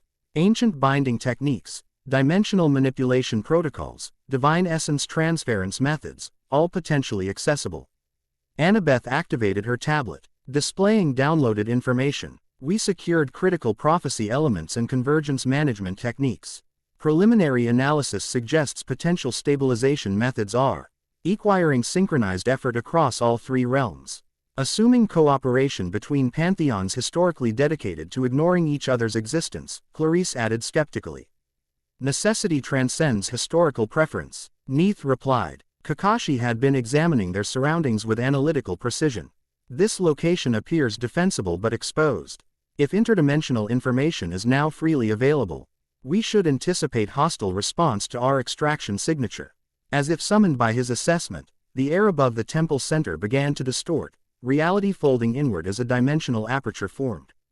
Unlike Calypso's golden portal or the chaotic rifts in the collapsing library, this manifestation displayed controlled precision, someone deliberately creating a stable connection between realms. Incoming, Clarice warned, her squad immediately establishing defensive formation despite their depleted resources. The aperture stabilized into a perfect circle of darkness ringed with crimson energy. From within emerged a single figure that radiated malevolent authority, Set, no longer partially manifested but fully present in the physical realm. His animal-headed form had gained definition and power. Ornate armor integrated with his physical structure rather than merely adorning it. Fascinating, the deity observed, surveying their group with clinical detachment. Representatives from three realms gathered at a convergence nexus. How cooperative. Naruto felt both Kurama's chakra and Ra's essence surge in response to Set's presence, recognition of ANC. Iant adversary triggering defensive preparations. He maintained control through focused will, preventing premature confrontation. The library's destruction was predictable, Set continued conversationally. Knowledge barriers represented significant obstacles to convergence acceleration. You wanted the library to collapse, Annabeth realized. Our presence simply provided convenient catalyst. Efficiency in chaos, Set agreed. Why waste resources destroying what your combined presence would naturally destabilize? What do you want, Set? Neith demanded, ancient protocols preventing direct attack against a manifested deity despite her evident desire to do so. Want. Set seemed genuinely amused by the question. Such linear thinking. I don't want, in your limited conceptual framework. I facilitate inevitable cosmic progression. By collapsing 3 realms into chaos, Naruto challenged. Set's attention focused on him with uncomfortable intensity. The fragment develops independent perspective. Interesting adaptation. His animal features shifted into what might have been a smile. But fundamentally irrelevant. Temporary consciousness in eternal patterns. Calypso stepped forward, her demeanor revealing aspects of power previously concealed. The convergence maintains balance between realms. Set. Your acceleration threatens cosmic order itself. Order. Set's voice carried contemptuous amusement. What presumption. 3 artificial separations maintained by arbitrary divine agreements. You call this order? He gestured dismissively. Temporary arrangements destined for dissolution. After billions maintained them for millennia, Kakashi observed. Cosmic eye blinks. Set dismissed. The original chaos preceded your artificial boundaries and awaits their inevitable collapse. While this philosophical exchange continued, Naruto noticed subtle energy patterns forming around them. Set wasn't merely talking, he was weaving a ritual using their presence as catalytic components. The deity's seemingly casual movements traced specific patterns activating the temple's ancient purpose. Naruto caught Annabeth's eye, a quick glance confirming she had noticed the same manipulation. Her analytical mind had already recognized the ritual components from library data. Set was attempting to extract Ra's fragment using the temple's original function. Without obvious communication, they began countermeasures. Annabeth subtly repositioned key members of their group, disrupting the geometric precision Set's ritual required. Naruto carefully modulated his internal energies, creating interference patterns that prevented the temple hieroglyphics from properly resonating with Ra's essence. Set noticed their interference but seemed more intrigued than concerned. Cooperative countermeasures between Wisdom's daughter and the fragment. The prophecy manifests despite resistance. Some prophecies exist to be prevented, Annabeth replied. Fate suggests paths but doesn't enforce outcomes. Charming mortal perspective, Set commented. Limited understanding presented as philosophical insight.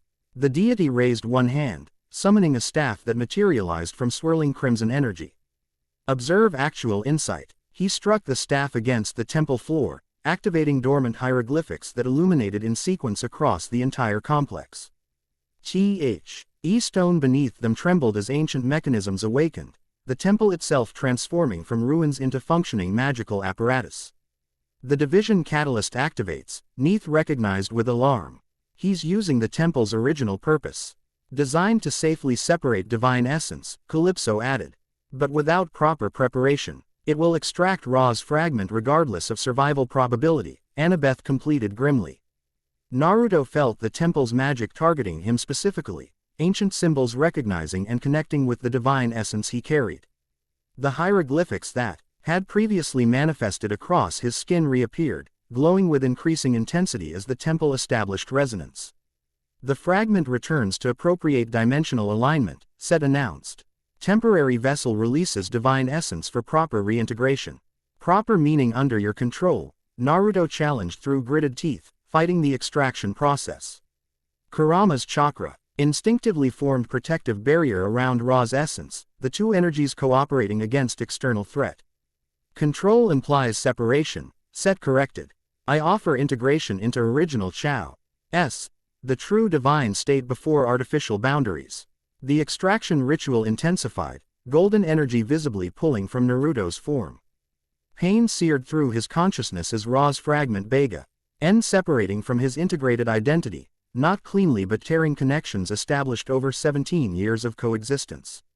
Kakashi moved with blinding speed, hands forming seals faster than normal vision could track. Disruption technique. Resonance inversion. He slammed his palm against a key hieroglyph, chakra precisely modulated to interfere with the extraction sequence. The temple's RGY patterns wavered momentarily, sufficient interruption for Annabeth to implement her own countermeasure.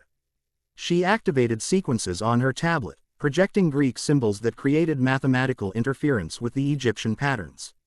Harmonic dissonance, she explained, establishing systematic disruption through architectural principles that transcended pantheon-specific magic. Calypso joined this cooperative defense. her millennia of divine observation providing intimate knowledge of interdimensional manipulation. Her contributions created stabilizing barriers around Naruto's fluctuating energies, preventing complete extraction. Set observed these countermeasures with curious detachment. Fascinating adaptation. 3 distinct methodological approaches creating temporary systemic resistance. He seemed more academically interested than concerned. Inevitable outcome merely delayed through cooperative innovation. Clarice had maneuvered her squad into strategic positions during this exchange. While divine-level confrontation exceeded their capabilities, tactical opportunity remained. On her signal, the demigods activated enchanted artifacts that generated disruptive energy fields at key temple junctions. Olympian containment protocols, she explained with grim satisfaction. Designed specifically for cross-pantheon interference. These combined countermeasures created sufficient disruption for Naruto to establish internal equilibrium. The extraction ritual hadn't ceased, but its effectiveness diminished significantly as multiple opposing methodologies created systematic chaos within ordered patterns. Naruto recognized opportunity within crisis. Set's ritual had activated the temple's original purpose, meaning its full functionality remained operational. If extraction mechanisms functioned, perhaps stability protocols remained accessible as well. He focused inward, connecting with both Kurama and Ra's fragment in their shared mindscape. The temple responds to Ra's essence, he communicated. Can we reverse the process? Use its own mechanisms to stabilize rather than separate. Dangerous. Ra Harakti's voice resonated through their shared consciousness. Temple designs typically incorporate unidirectional safety protocols. When has dangerous ever stopped us? Kurama growled. Better than being separated and consumed by that chaos monger. We need to invert the resonance pattern, Naruto decided. Not fighting the temple's purpose but redirecting it. Understanding flowed between their integrated consciousness.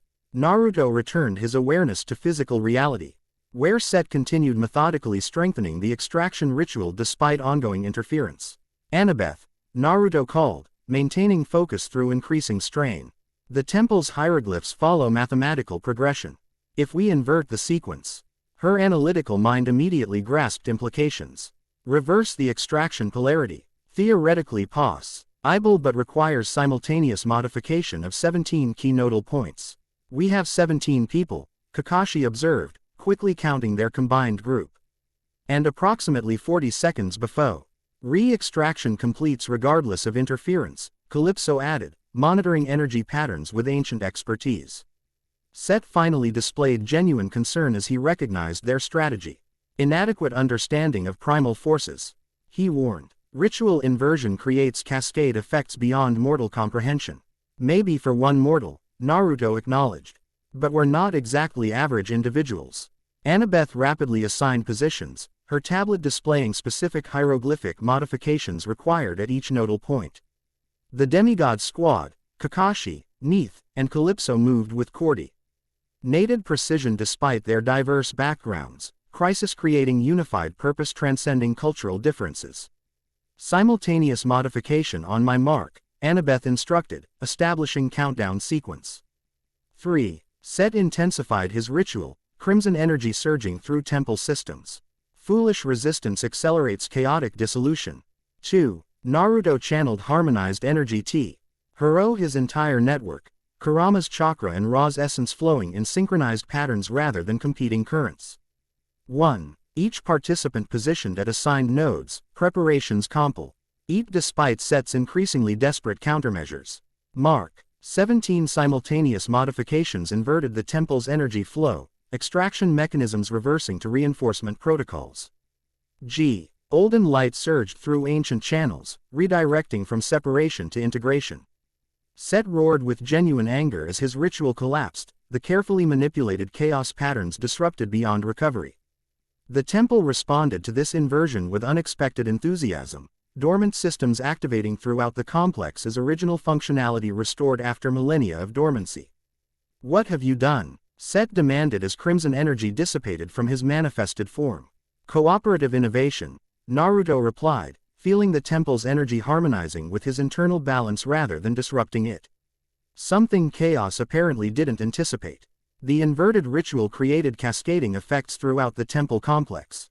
Stone surfaces renewed themselves, weathered hieroglyphics regained definition, and broken columns reconstructed through accelerated temporal manipulation. The entire structure hummed with awakened purpose, not merely extraction mechanics but comprehensive convergence management systems. The Temple of Light Division, Calypso observed with wonder, becomes the Temple of Light Integration. Annabeth's tablet displayed rapidly changing data as new information emerged from awakened systems. It's not just activating, it's connecting to other convergence temples across all three realms.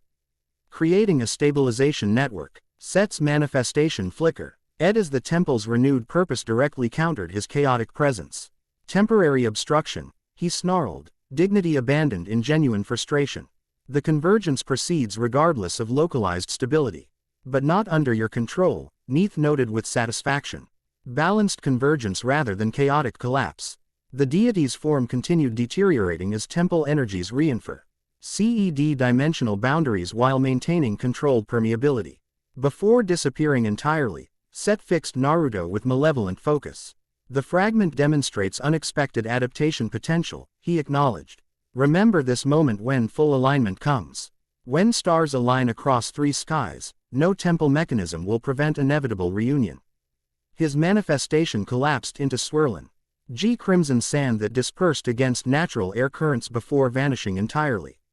The dimensional aperture he had created likewise closed, reality sealing seamlessly behind it. For several moments, silence filled the renewed temple as participants processed what had just occurred. The immediate threat had passed, but Set's parting words contained ominous implications regarding future alignment. Well, Kakashi finally observed. That was educational. Clarice snorted with reluctant amusement. Educational. We just inverted an ancient Egyptian ritual, repurposed a mythological temple, and temporarily banished a chaos deity. That's significantly beyond standard field training parameters. Speak for yourself, Naruto managed through exhausted humor.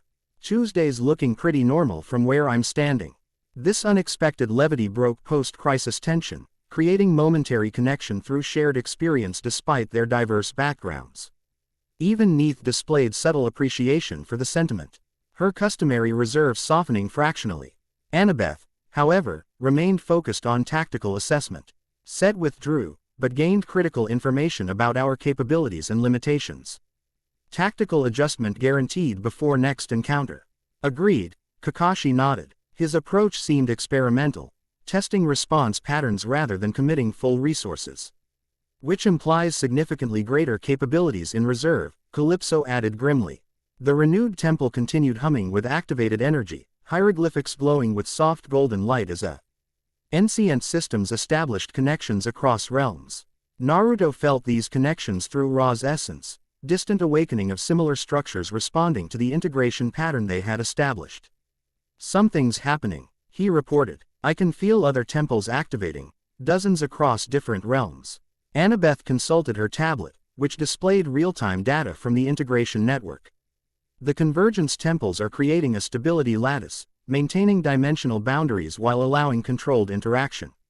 Essentially what your improvised solution accomplished during our first encounter, Neith observed, but systematically implemented across all three realms. Which buys time but doesn't prevent the full alignment Set mentioned, Kakashi noted pragmatically. Calypso studied the activated hieroglyphics with ancient expertise. The temples were never designed to prevent convergence, merely to manage its effects. When cosmic alignment reaches maximum conjunction, even this lattice will provide only partial stability. How long until full alignment? Naruto asked. Based on astronomical calculations from the library data, Annabeth replied, approxim. 83 lunar cycles, what you would call months. 3 months to prepare for cosmic realignment, Clarice summarized. While fighting interdimensional chaos entity with unknown resources and millennia of planning. Against representatives from 3 realms with conflicting historical agendas and minimal cooperative experience, Neith added dryly. Yet we just successfully implemented MP Lex ritual inversion through spontaneous cooperation, Kakashi observed, suggesting promising adaptive capability despite differences. Naruto felt strange optimism despite their objectively challenging circumstances. Throughout his life, impossible situations had consistently revealed unexpected solutions through cooperation and determination. This crisis, while unprecedented in scale, followed similar patterns. We should establish central coordination, Annabeth suggested practically. Each realm needs information distribution and response preparation. The integration network provides communication infrastructure, but requires operational protocols. Camp Half-Blood serves as Greek command center, Clarice stated. Existing defensive infrastructure and divine communication channels. The House of Life maintains similar capabilities for Egyptian interests, Neith confirmed. Though convincing their leadership regarding cooperative necessity presents significant diplomatic challenges. And Konoha for the shinobi world, Kakashi added. Tsunade-sama will need comprehensive briefing on convergence implications. As they discussed logistical considerations, Naruto maintained awareness of his internal condition. The integration ritual had significantly stabilized his connection with Ra's essence, no longer competing forces but increasingly harmonized aspects of unified identity. Kurama likewise had adapted to this arrangement, pragmatic cooperation replacing historical animosity. I'm still processing what happened, Naruto admitted during momentary conversational lull. One day I'm dealing with unusual blackouts in Konoha, the next I'm apparently central to interdimensional convergence involving multiple pantheons. Welcome to divine complications, Annabeth remarked with surprising empathy. 1 minute you're worried about algebra homework, the next you're preventing Titan apocalypses. The convergence selected appropriate vessels, Calypso observed. Adaptability under impossible circumstances represents prerequisite quality for dimensional interfaces. Meaning the universe has a sick sense of humor about who it dumps problems on, Clarice translated bluntly. That tracks with my experience, Naruto agreed, finding unexpected common ground with the war god's daughter. Annabeth had continued analyzing temple data throughout this exchange. According to integration network patterns, each realm requires specific stabilization procedures before full alignment. Egyptian divine essence harmonization, Greek architectural reinforcement of key dimensional anchors, and she frowned at her tablet, something called chakra nexus purification, across the shinobi world. Separate but interconnected tasks, Neith interpreted, requiring coordinated implementation across realms, meaning we need functional teams in each dimension, Kakashi concluded. With appropriate expertise distribution, Calypso added. Knowledge transfer between pantheons represents critical advantage against sets operations. This led to practical discussion of team composition and priority assignments. Clarice would return with most of her squad to Camp Half-Blood, establishing Greek response protocols while maintaining communication through integration network. Neith would similarly connect with Egyptian House of Life leadership, leveraging her authority to overcome historical resistance to interdimensional cooperation. I should return to Konoha, Kakashi determined. Brief Tsunade-sama and prepare defense assessments for vulnerable chakra nexus points. I'll accompany you, Annabeth decided unexpectedly. The chakra nexus purification likely involves architectural components I can assist with, and knowledge transfer between realms remains priority. I'm coming too, Naruto stated definitively. Konoha is my home, and they need to understand what's happening with me. The fragment remains primary target, Calypso cautioned. Quote, your presence creates tracking opportunities for Set's forces. Also makes me the best bait, Naruto countered pragmatically. Better confronting threats directly than leaving Konoha vulnerable to attacks seeking me. This logic proved persuasive despite security concerns. Initial planning established 3 operational teams working simultaneously across realms, maintaining coordination through the temple integration network. The between remains navigable through integration stabilization, Calypso explained. Controlled transit between realms possible through convergence temples. So W.E. can actually travel between dimensions without tearing reality apart, Naruto confirmed. That's progress. Controlled transit between specific anchor points, Annabeth clarified. Not generalized dimensional manipulation. As technical discussions continued, Naruto found himself momentarily separated from the main group, processing everything that had occurred since his first blackout in Kon. OHA. Seemingly ages ago, though barely 2 days had passed. Annabeth approached during this reflective moment, her analytical expression softened by genuine curiosity. How are you handling it? The integration process, I mean. Better than expected, Naruto admitted. Ra's fragment feels less like separate entity now, more like additional perspective I can access. He smiled ruefully. Had Cease with the whole, multiple consciousness in one body, situation. The nine-tailed fox, she recalled. What's that relationship like? Complicated, Naruto replied with significant understatement. Started as prison and prisoner. Evolved into reluctant partnership, now something closer to grumpy roommates with mutual survival interests. This description earned genuine amusement from Annabeth, a brief, surprised laugh quickly suppressed. That's not how Greek divine possession typically works. Nothing about my situation has ever been typical, Naruto observed philosophically. Why start now? Her analytical gaze studied him with renewed interest. You're adapting to paradigm-shifting revelations with remarkable stability. Most people would be experiencing significant psychological distress. Had practice with world-altering revelations, Naruto explained with surprising lightness. Secret fox demon sealed inside me, legendary father who sacrificed himself, prophecies about destroying or saving the world. He shrugged, adding, partial Egyptian sun god, feels like just another Tuesday. That's weird, he supplied. Impressive, she corrected. Psychologic. Resilience under impossible circumstances represents rare adaptive quality. Their conversation paused as Naruto processed this unexpected assessment. Something about Annabeth's analytical perspective made her approval particularly meaningful. She evaluated based on observable evidence rather than emotional response. What about you? He asked. This can't be standard demigod procedure either. Interdimensional crisis management wasn't covered in orientation, she acknowledged with dry humor. But adapting to impossible situations while maintaining operational functionality is basically demigod job description. Sounds familiar, Naruto remarked, recognizing surprising parallels between their experiences despite vastly different backgrounds. Their conversation was interrupted as Calypso approached. Transit preparations near completion. Egyptian team departs within minutes, followed by Greek contingent. And us? Kakashi inquired, joining them. The Konoha transition requires additional calibration. Calypso explained. Your realm's vibrational frequency differs more significantly from standard dimensional constants. Meaning we get the experimental transport, Naruto translated. Optimized experimental transport, Annabeth corrected, reviewing technical specifications. With appropriate safety parameters, preparations continued with practical efficiency, each team establishing communication protocols, information sharing procedures, and contingency responses. Despite vastly different backgrounds, professional competence created functional cooperation transcending cultural differences. As Egyptian and Greek teams completed preparations, Neith approached Naruto with uncharacteristic hesitation.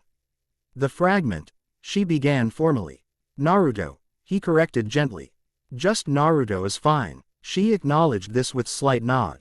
Naruto. The House of Life maintained guardianship over Egyptian divine matters for millennia. They will have strong opinions regarding your existence. Strong negative opinions, he guessed. Traditional protocols demand containment of divine manifestations outside established parameters, she confirmed.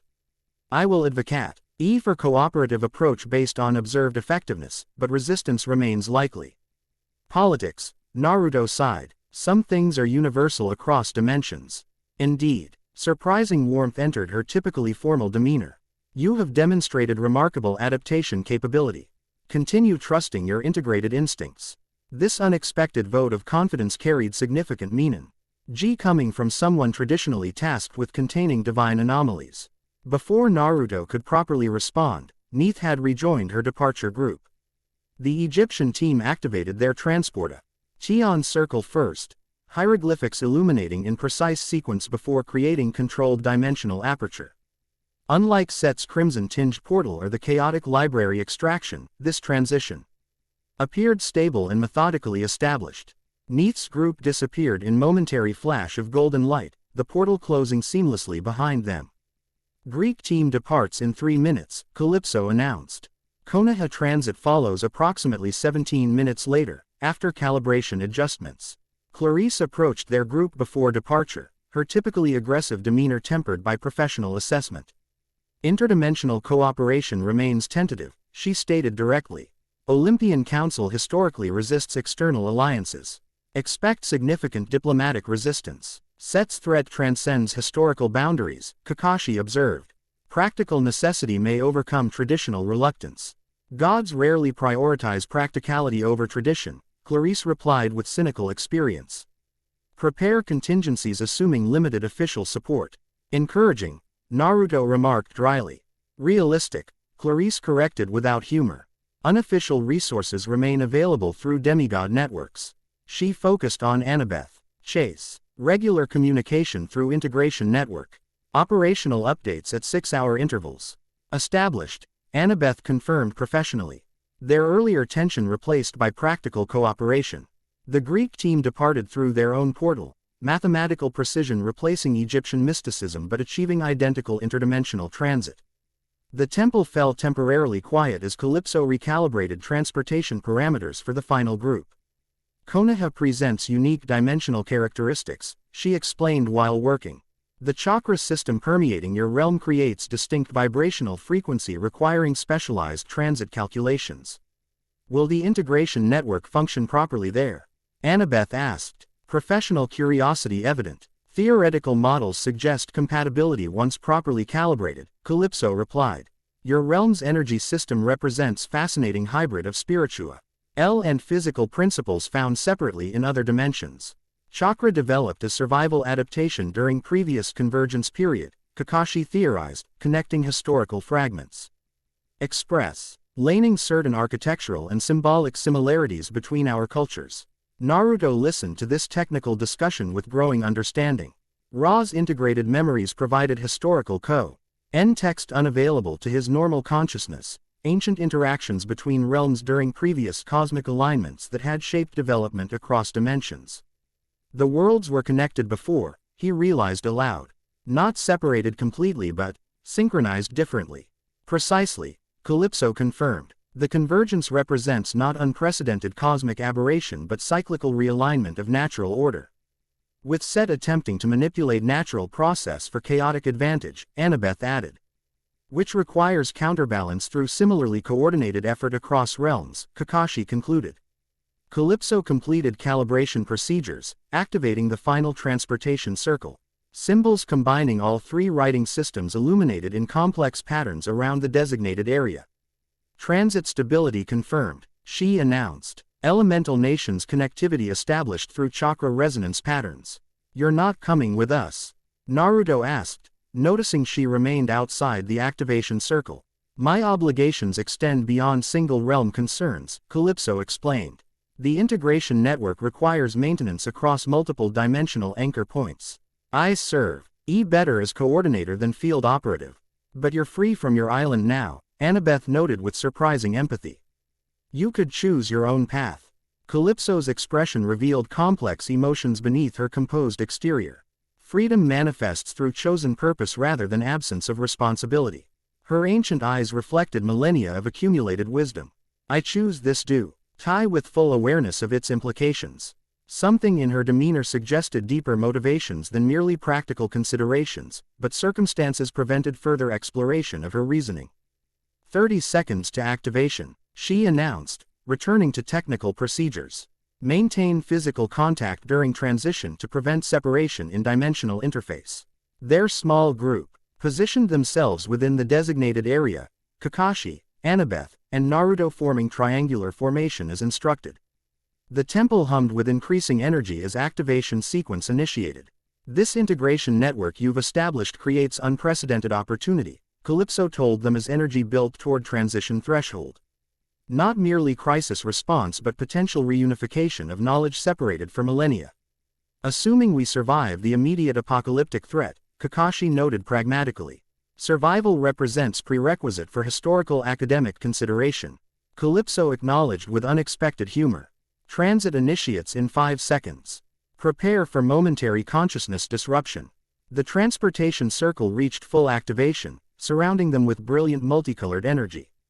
Unlike the chaotic extraction from the library, this transition proceeded with methodical precision, reality folding around them in mathematically perfect sequence.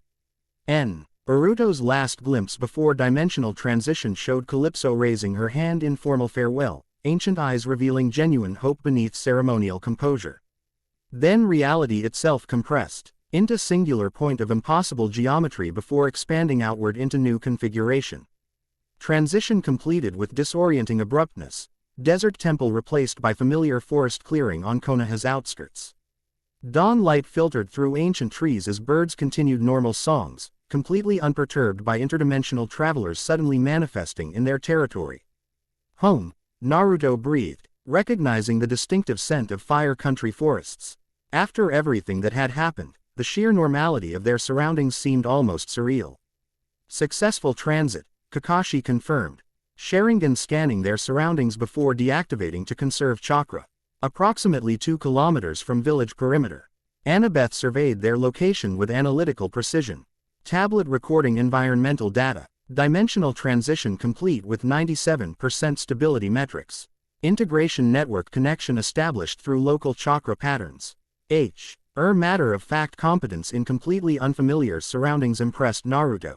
Most visitors to the elemental nations required significant adjustment period, yet she immediately established operational awareness while cataloging relevant data. Welcome to the elemental nations, he offered somewhat belatedly. Land of fire, specifically. Konoha's just ahead through those trees. Your chakra system permeates everything, she observed with academic fascination. Environmental integration unlike anything in Greek or Egyptian realms. Natural energy, Kakashi corrected. Related to chakra but more fundamental. What sages harness for their techniques? This technical distinction launched discussion of comparative energy systems across realms as they proceeded toward the village. Annabeth's analytical mind rapidly assimilated new information, drawing connections between seemingly disparate magical frameworks.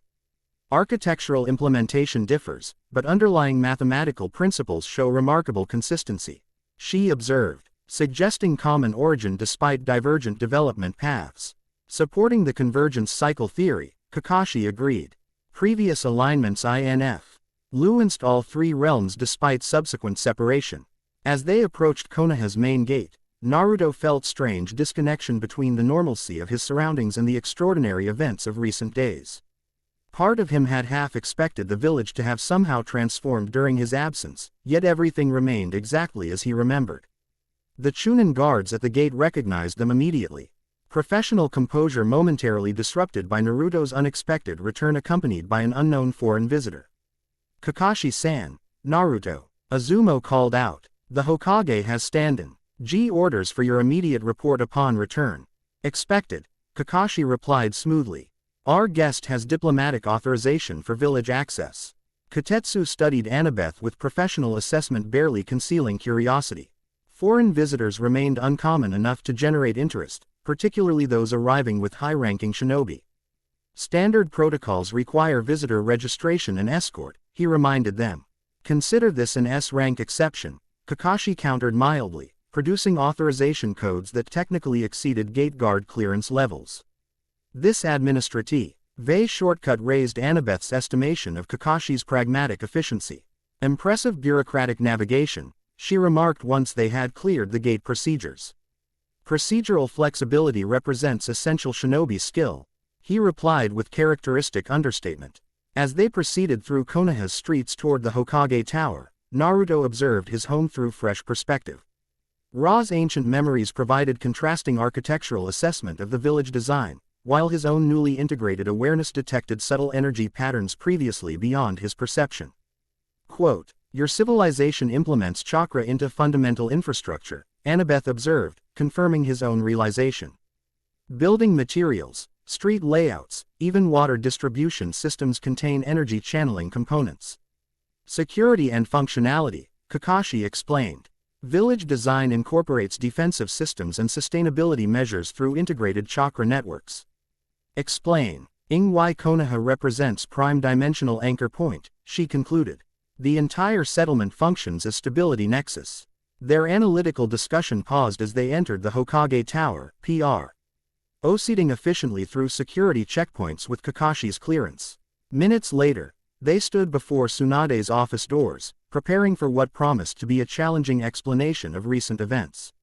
How exactly do we explain interdimensional convergence, Egyptian god fragments, and Greek demigod alliances? Naruto wondered aloud. Directly and efficiently, Kakashi replied practically. Tsunade-sama appreciates factual assessment over elaborate justifications.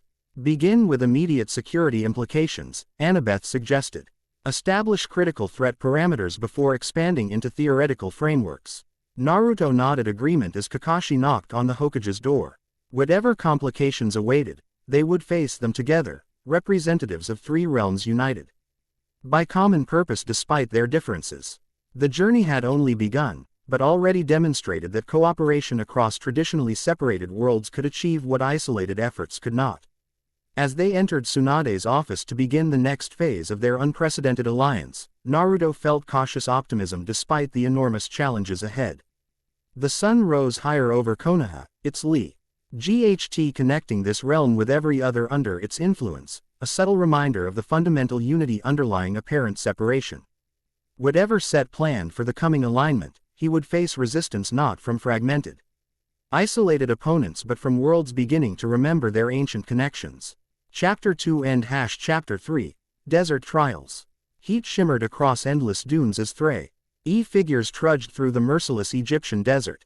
The sun hung like a molten gold coin in a sky so intensely blue it seemed solid. Each breath drew scorching air into lungs already strained by exertion, each footstep sinking into sand that seemed determined to claim them. Tell me again, Naruto panted, sweat dripping from his sun-reddened face, why we couldn't just use the integration network to reach this temple directly. Neith, walking slightly ahead, didn't break stride or turn. Her bronze skin glistened with a fine sheen of moisture, yet she showed no other signs of discomfort in the punishing heat. Sacred ground maintains its own protections. The Ankh Temple rejects artificial transit methods, even those established by the integration network. So we walk, Annabeth concluded. Her blonde hair now tucked beneath a light desert scarf. Unlike her companions, she'd immediately adapted to local conditions, applying sunscreen and adopting appropriate desert attire from supplies Neith had provided. Some sanctuaries require traditional approaches to test worthiness. 3 days had passed since their tumultuous meeting with Tsunade. The Hokage had weathered the revelation of interdimensional convergence, Egyptian deities, and Greek pantheons with remarkable composure, though several sake bottles had suffered in the process. After extensive debriefing and strategic planning, they'd established Konoha as the primary coordination point for chakra nexus purification. Kakashi remained behind to oversee defensive preparations, while Miyuki Sakino, a specialized Anbu tracker with rare moon-based chakra abilities, had been assigned to join their cross-dimensional team. She currently traveled toward Camp Half-Blood with Clarissa's team, her unique abilities potential crucial for understanding certain aspects of the convergence. Meanwhile, Tsunade had reluctantly authorized Naruto and Annabeth to accompany Neith on this critical mission, retrieving the Ankh of Resurrection from its desert sanctuary. According to Integration Network data, this ancient artifact could stabilize dimensional boundaries when properly positioned at key convergence points. The Ankh amplifies life energy across dimensional boundaries, Neith had explained during planning. Essential for reinforcing weakened nexus points before full alignment. Now, after traversing the between and surviving 2 days of punishing desert travel, Naruto questioned the wisdom of their approach. The harmonized energies within him, Kurama's chakra and Ra's essence, provided significant resilience against environmental extremes. But even that had limits. There's a difference between testing worthiness and slow-cooking travelers, he muttered, taking another swig from his canteen. Desert Jew. RNEYS served as traditional purification rituals, Neith replied without slowing. Physical discomfort focuses spiritual awareness. Is that the official House of Life position, or personal philosophy? Annabeth asked, her analytical mind perpetually gathering information despite their challenging conditions. Something in her question caused Neith's shoulders to tense slightly, a nearly imperceptible reaction that both her companions nonetheless noticed. Several steps passed before she answered. The House maintains many official positions, she finally replied. Not all of which I entirely share. This represented the most personal statement they'd heard from the Egyptian warrior priestess since meeting her.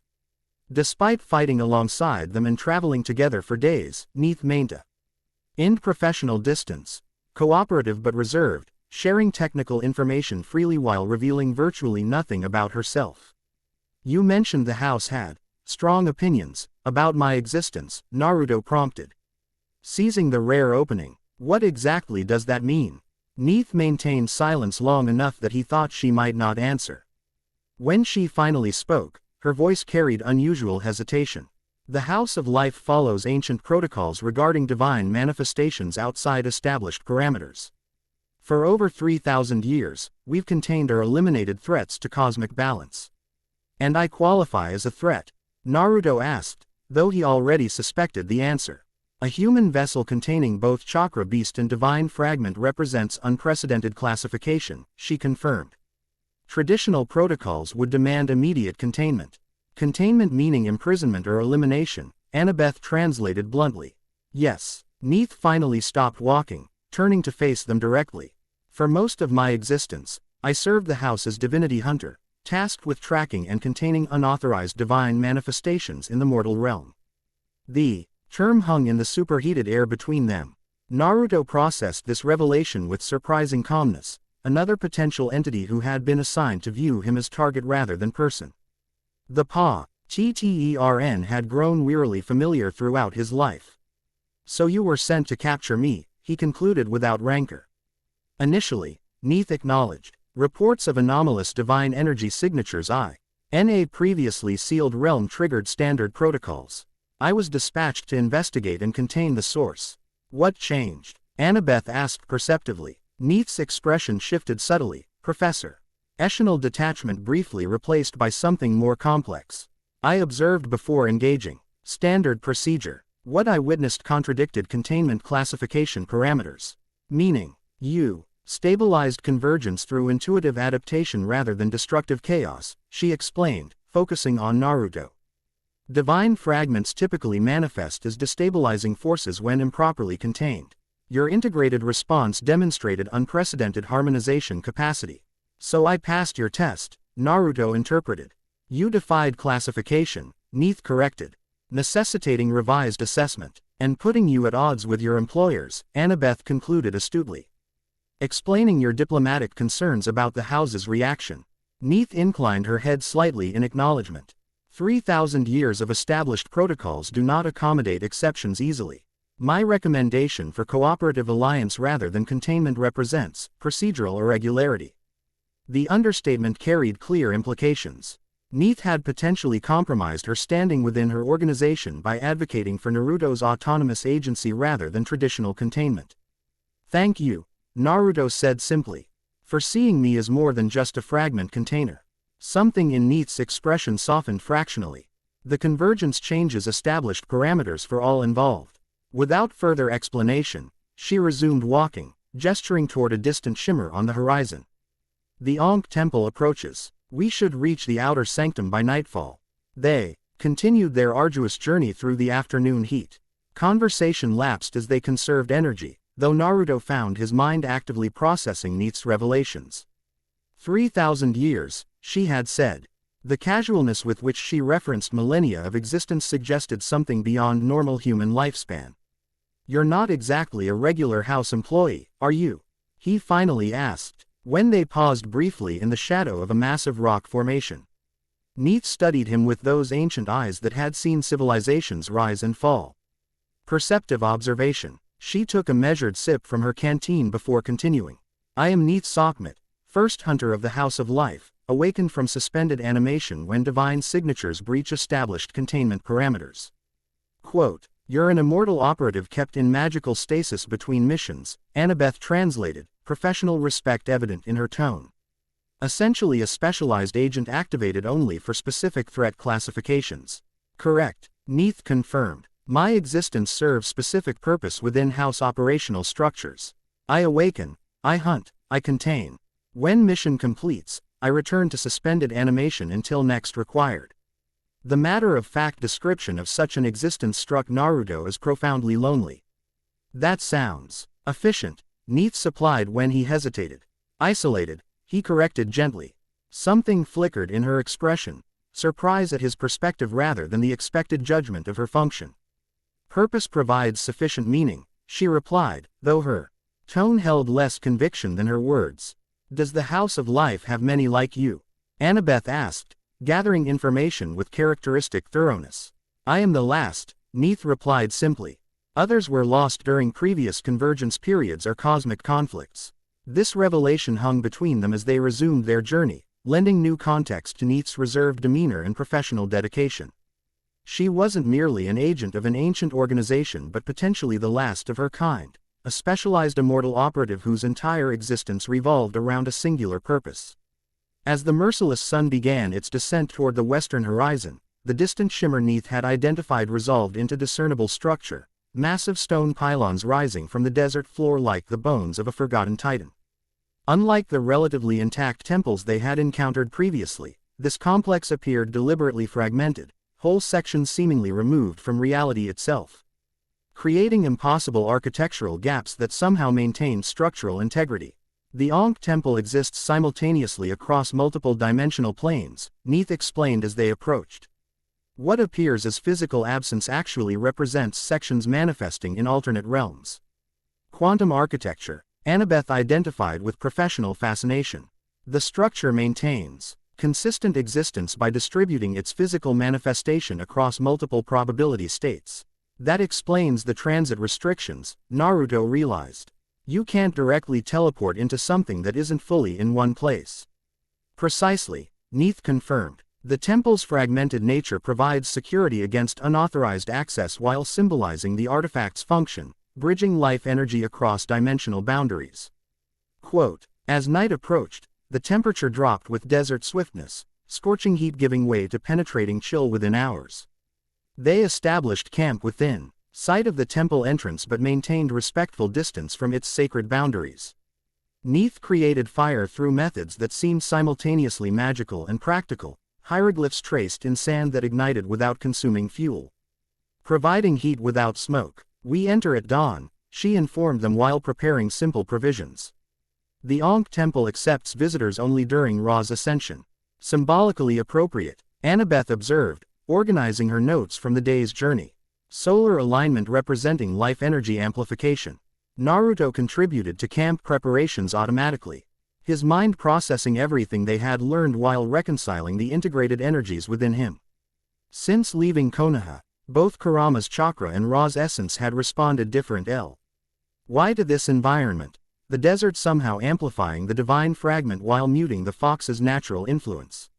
Something feels different here, he noted during a quiet moment. Ra's presence seems stronger, more defined. Expected response to proximity with original divine domain, Neith confirmed. Egyptian deities maintain stronger manifestation potential within their historical spheres of influence. But it doesn't feel external, Naruto tried to explain. More like memories becoming clearer, perspectives shifting. Annabeth studied him with analytical interest. The integratio N process continues adapting to environmental stimuli. Your consciousness accommodates increasing divine perspective without losing individual identity. Remarkable adaptation capacity, Neith observed. Ved with professional assessment that didn't quite mask genuine impression. Most divine vessels experience personality fragmentation during integration process. I've had practice sharing headspace, Naruto replied with characteristic understatement. Kurama and I worked out coexistence through years of practice. Their conversation continued as night deepened around them, stars emerging with brilliant clarity in the pollution-free desert sky. Neith identified constellations with casual familiarity, explaining their significance in Egyptian cosmology while Annabeth drew fascinating parallels to Greek astronomical traditions. Both pantheons recognized celestial patterns as divine manifestations, she observed, but interpreted their significance through culturally specific frameworks. And our world developed completely different constellations, Naruto added, identifying patterns familiar from Konoha's night sky that had no correlation to either Egyptian or Greek systems. Yet, underlying cosmic reality remains consistent, Neith noted. Different perspectives observing same fundamental truths. This philosophical observation led to deeper conversation about the nature of divine manifestation across different cultural frameworks, how the same fundamental cosmic forces could be interpreted and channeled through vastly different traditions. The convergence reveals underlying unity beneath apparent separation, Annabeth theorized. Dimensional boundaries represented evolutionary divergence rather than fundamental cosmic separation. The three realms developed specialized adaptive systems, Neith agreed. Egyptian divine channeling, Greek heroic manifestation, and your world's chakra network, all representing different solutions to similar metaphysical challenges. Naruto listened to this scholarly exchange with growing comprehension. Ra's integrated memories provided historical context while his own experiences with chakra offered practical understanding of energy manipulation. The combination created unique perspective that neither academic knowledge nor practical experience alone could provide. It's like different languages describing the same reality, he contributed. Chakra, divine magic, demigod abilities, they're all just different ways of connecting to the same underlying energy. Both women looked at him with surprised appreciation for this insight. Precisely, Annabeth confirmed. Different methodological frameworks accessing universal constants through culturally specific implementation strategies. The fragment demonstrates integrated comprehension. Neith observed with subtle approval. Not just the fragment, Naruto corrected gently but firmly. Me, Kurama, and Ra together, integrated perspective rather than separate entities. Neith acknowledged this distinction with respectful nod. Accurate clarification. As night deepened and conversation gradually subsided, they established watch rotation with practiced efficiency. Naruto took first shift, sitting cross-legged at the camp's perimeter while his companions sought rest before tomorrow's challenges. Under the brilliant desert stars, he turned his awareness inward to the shared mindscape where Kurama and Ra's fragment now coexisted. Unlike the strictly separated spaces of his earlier years, this internal landscape had evolved into integrated territory. The Fox's traditional sewer setting now merged with Egyptian throne room elements in harmonious rather than competing arrangement. The desert strengthens the god fragment's presence, Kurama observed without his traditional rancor. The massive fox lounged in a sunbeam that shouldn't logically exist in a sewer, yet somehow belonged in this hybrid mental environment. Natural domain resonance, Ra Hirakti confirmed. His falcon-headed form seated upon a throne that incorporated elements of both Egyptian design and Uzumaki ceiling patterns. This land recognizes its divine patron, even in fragmentary form. Will that help us retrieve the Ankh? Naruto asked. Possibly, the deity acknowledged. Though the temple will test worthiness through traditional means regardless of recognition. Aiming challenges designed for full-powered gods, Kurama rumbled. Not fragments sharing accommodations with foxes and humans. The convergence changes traditional parameters, Ra Hirakti countered. Our integrated form represents adaptation to evolutionary necessity rather than divine diminishment. Naruto listened to their exchange with growing appreciation for how their relationship had evolved. Where once Kurama would have resented any competing presence within their shared space, now the fox engaged in philosophical debate with the divine fragment as though discussing weather patterns with a neighbor. We've come a long way from you trying to break the seal and devour my chakra, Naruto observed with dry humor. Kurama snorted, tails swishing with mild indignation. Circumstances evolve. Adaptation represents practical intelligence rather than sentimental attachment.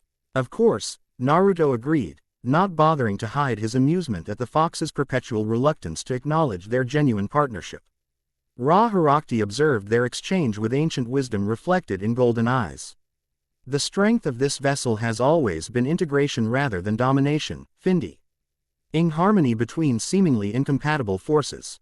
A diplomatic way of saying I'm too stubborn to let either of you take control, Naruto translated with good-natured accuracy. Their internal conversation continued throughout his watch, providing insights into the challenges they might face when entering the temple at dawn. While neither Kurama nor Ra's fragment could precisely predict the trials ahead, their combined knowledge offered valuable preparation. When Annabeth relieved him for second watch, Naruto found rest coming easier than expected despite their challenging circumstances. Harmonized energies within him had reached new equilibrium in this environment, Ra's essence providing desert adaptation while Kurama's chakra maintained core resilience. Dawn arrived with dramatic suddenness, the sun not gradually rising but seemingly launching itself from the eastern horizon with explosive purpose. The temple responded immediately to Ra's appearance, its fragmented architecture shimmering as sections phased between dimensional states with increasing synchronicity. The temple aligns during solar ascension, Neith explained as they broke camp with efficient precision. Ting temporarily stable passage through its dimensional fragments. They approached the massive entry pylons as the sun continued its climb. Hieroglyphics covered every available surface, not standard Egyptian script but specialized divine language incorporating symbols Naruto recognized from the markings that had appeared on his skin during initial awakening. Temple inscription summarizes its purpose, Neith translated. Fingers tracing specific symbol sequences. The Ankh bridges divided life across shattered realms. Only those who maintain balance between worlds may wield its power. Appropriate test parameters given our objectives, Annabeth observed, documenting the inscriptions with her tablet. The artifact's function mirrors the stabilization we seek to establish. As they crossed the threshold into the temple proper, environmental conditions shifted dramatically. The air inside maintained constant temperature unlike the desert's extremes, carrying subtle fragrance of lotus and natron. Sound behaved differently as well, echoes returning from spaces that didn't physically appear present, creating disorienting acoustic effects. The temple exists across multiple dimensions simultaneously. Annabeth reminded herself aloud, running fingers along a wall that occasionally rippled as sections phased between realities. Normal physical laws apply selectively rather than consistently. They proceeded through chambers that defied architectural logic, ceilings that soared impossibly high before disappearing into dimensional rifts, corridors that spiraled through probability rather than physical space. Chambers that seemed simultaneously vast and intimate depending on perspective. The outer sanctum presents no direct challenges, Neith explained as they navigated these impossible spaces. Merely acclimatization to multidimensional existence before formal trials begin. Thoughtful of them, Naruto remarked with mild sarcasm. Letting us adjust before trying to kill us. The temple does not seek destruction but verification, Neith corrected seriously. Those unworthy of the Ankh simply fail to progress rather than facing lethal consequences. What happens to those who fail? Annabeth asked with practical concern. They wander the outer sanctum indefinitely, Neith replied. Time flows differently here. What seems hours to the disoriented may be moments or centuries in the external world. Quote, this sobering information lent new gravity to their progress. They proceeded with heightened awareness, Annabeth mapping their route with both conventional methods and specialized dimensional tracking software she had developed since the convergence began. Eventually they reached a ceremonial antechamber where the temple's fragmented nature became most pronounced. The circular space contained 7 doorways, each shimmering with different energy signatures and leading to sections that appeared to exist in entirely separate dimensional planes. The Chamber of 7 Paths. Neith identified. Beginning of formal trials. At the chamber's center stood a rectangular altar bearing 7 Ankh symbols arranged in circular pattern. Each corresponded to one doorway, creating obvious symbolic connection without providing specific guidance about correct selection. Standard mystical number significance, Annabeth observed. 7 paths representing complete spiritual journey across dimensional spectrum. But which path leads to the actual Ankh? Naruto asked practically. All and none, Neith replied cryptically. The Ankh exists at the convergence point of all 7-dimensional planes. The trials determine which path allows specific seekers to reach that convergence. Annabeth studied the altar with focused concentration, her analytical mind processing symbolic patterns. Each Ankh bears different hieroglyphic inscriptions. They're not directional indicators but trial descriptors. Neith nodded approval at her perception. Each presents specific challenge domain. Physical prowess, spiritual discernment, intellectual analysis, emotional resonance, magical adaptation, physical endurance, and integrated harmony. So we each ace different challenges based on our natural strengths. Naruto guessed. Not precisely, Neith corrected. The temple assesses collective worthiness rather than individual capacity. It selects appropriate trial combination based on group composition and purpose. As if responding to her explanation, the altar activated, hieroglyphics illuminating in golden sequence before 3 specific Ankh symbols rose slightly above the others. Pulsing with invitational energy, physical endurance, magical adaptation, and integrated harmony, Neith translated. Our assigned trial domains. Makes sense. Given our objectives and team composition, Annabeth observed. Testing our capacity to endure convergent stress while adapting magical systems and maintaining internal balance. So which doors do we take? Naruto asked. examining the 7 identical options. We don't choose, Neith explained. The temple directs. Indeed, as she spoke, 3 doorways illuminated with corresponding symbols from the altar. The remaining 4 doorways shimmered and phased out of current reality, becoming transparent ghost images before disappearing entirely. Efficient selection process, Annabeth remarked with professional appreciation. Customized assessment methodology. They approached the illuminated doorways, which pulsed in sequential patterns suggesting intended order. The first glowed with S. Symbol representing physical endurance, a human figure supporting weighted sphere. I'll take point, Naruto volunteered, recognizing his natural advantage in stamina-based challenges. Kyuubi Chakra A. ND Ra's essence should provide decent endurance buffer. Agreed, Neith confirmed. I'll follow with magical adaptation trial, leaving integrated harmony challenge to Annabeth. Appropriate specialization distribution, Annabeth agreed. Though something in her expression suggested concern about the final challenge assignment. Naruto approached the first doorway, feeling immediate resonance as Ra's essence recognized the temple's divine architecture. The hieroglyphics surrounding the entrance shifted subtly as he neared, responding to his unique energetic signature. The trial recognizes your hybrid nature, Neith observed, adjusting challenge parameters accordingly, meaning it's getting harder to compensate for my advantages. Naruto guessed. Precisely, she confirmed. Divine. Trials maintain equilibrium regardless of participant capabilities. With characteristic determination, Naruto stepped through the doorway, immediately experiencing disorienting transition as reality reconfigured around him. When his senses stabilized, he found himself in vast desert basins surrounded by impossibly steep cliffs. The sun overhead burned significantly fiercer than the natural Egyptian sun, its rays carrying almost physical weight. Welcome, fragment bearer, a voice resonated from everywhere and nowhere simultaneously. The endurance path assesses worthiness through sustained determination against increasingly overwhelming force. Straightforward enough, Naruto muttered, already feeling the enhanced solar radiation intensifying beyond normal desert conditions. The temperature rose rapidly, sand beneath his feet heating to nearly unbearable levels. Ra's essence provided natural resistance against solar effects, while Kurama's chakra maintained physical resilience. However, as promised, the trial adjusted accordingly, solar intensity increasing proportionally to his inherent protections. Calibration complete, the disembodied voice announced. Trial parameters established. Reach the far boundary before solar maximum to demonstrate sufficient endurance. Across the basin, perhaps 5 kilometers distant, a shimmering doorway appeared, the obvious destination. Under normal conditions, such distance represented trivial challenge for a trained shinobi. Under these accelerating environmental extremes, however, the journey promised significant difficulty. Naruto began running immediately, channeling chakra to enhance physical performance while simultaneously drawing on Ra's essence to maintain temperature regulation. The combination proved initially effective, allowing rapid progress across the scorching terrain.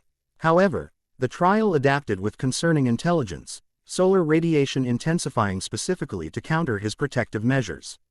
What be gone as discomfort rapidly progressed toward genuine suffering as environmental conditions exceeded even his enhanced tolerances.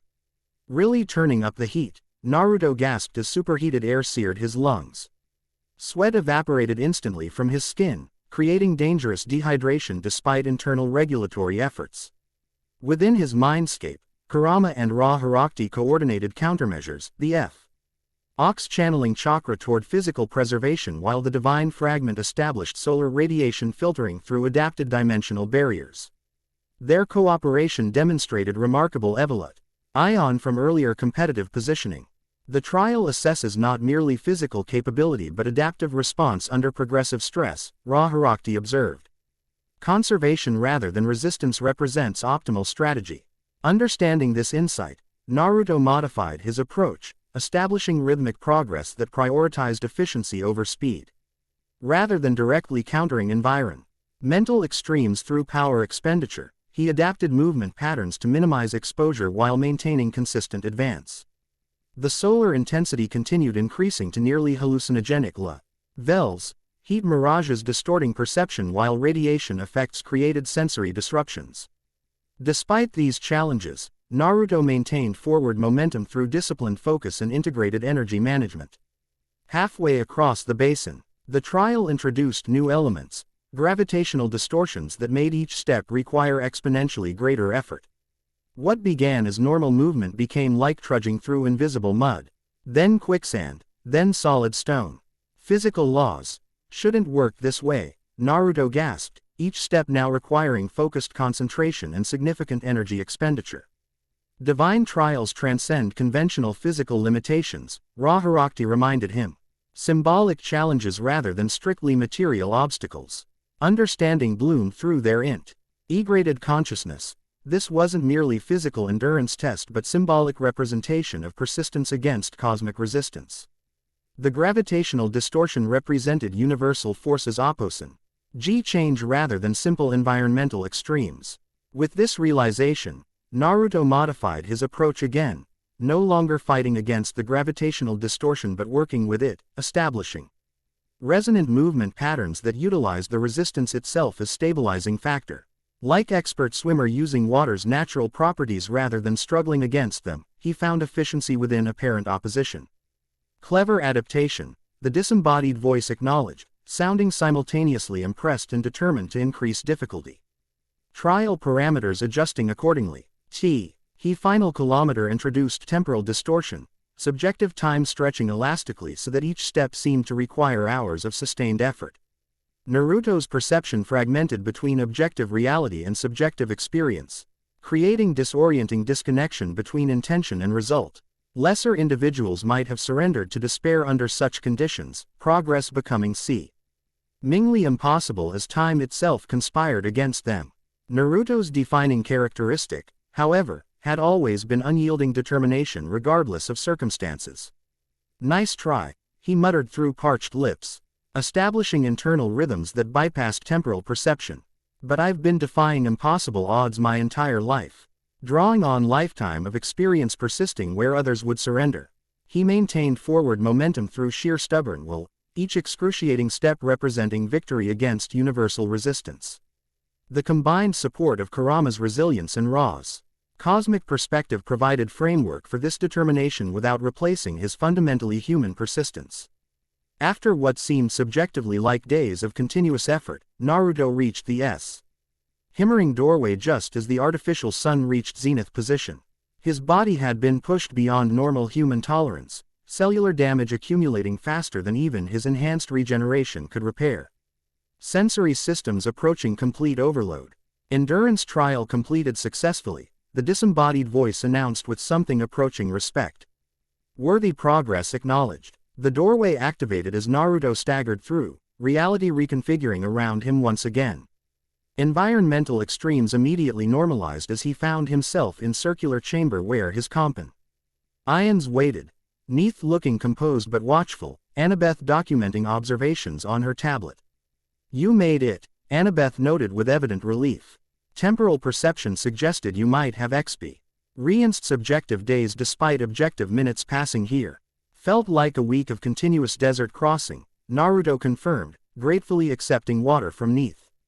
His body began rapidly recovering now that trial conditions had ceased, enhanced regeneration addressing accumulated damage. The temple assessed your physical and psychological endurance capacity, Neath explained. Finding sufficient worthiness despite trial adaptation to your enhanced capabilities. Just barely, Naruto admitted honestly. Those final temporal distortions nearly broke me.